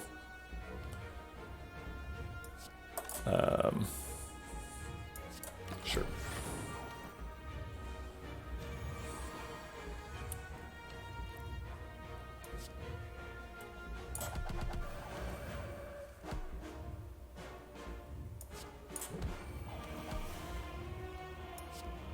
And we'll kill him with Flurry of Blows. Appropriate way for the heart to die. Yeah, I think we're okay, Jizza. You came back at just the right moment. Yeah, Tantrum and Meditate were the only cards left that didn't cost 0. Okay, well that was a fun one. Yeah, we saw Pandora's Box and we were like, I wonder if we can get an infinite. Totally was not on the radar for an infinite. We were just doing Flurry of Blows stuff in Act 1. But then we went to a store and found the Establishment. And as soon as we had an Establishment, we were very close to having an infinite. It was like Empty Mind and Vigilance was the almost infinite back then. Just needed any card draw. And we ended up finding a Rushdown. There was a couple other options as well. We could have taken a Cut Through Fate. That would have worked instead of the Rushdown. Panacea blocked the Vulnerable. Ended up being a really easy Act 4. We also, like, just drew really well. Like, we started the heart fight with the Scrawl in hand. Yeah, turn 1 was really bad because of the Establishment and whatchamacallit, Battle Hymn. Establishment Battle Hymn makes gave us only 3 cards on turn 1, which made turn 1 really tough. But we got a really good turn 1 against the heart, and that's all that really matters. We did have a bad turn 1 against the Time Lord. Time Lord was a bit of a scary fight. But yeah, like I said in the middle of the run, this deck really did an excellent job of walking the line between like doing a ton of damage so you could just like annihilate hallway fights and also like technically having an infinite for bosses. So like just like fasting Tantrum and Flurry of Blows is like super good at killing hallway fights. So the deck didn't need much else, and then it also had an infinite and a Lessons Learned upgraded every single card, so it was in pretty good shape there by the end.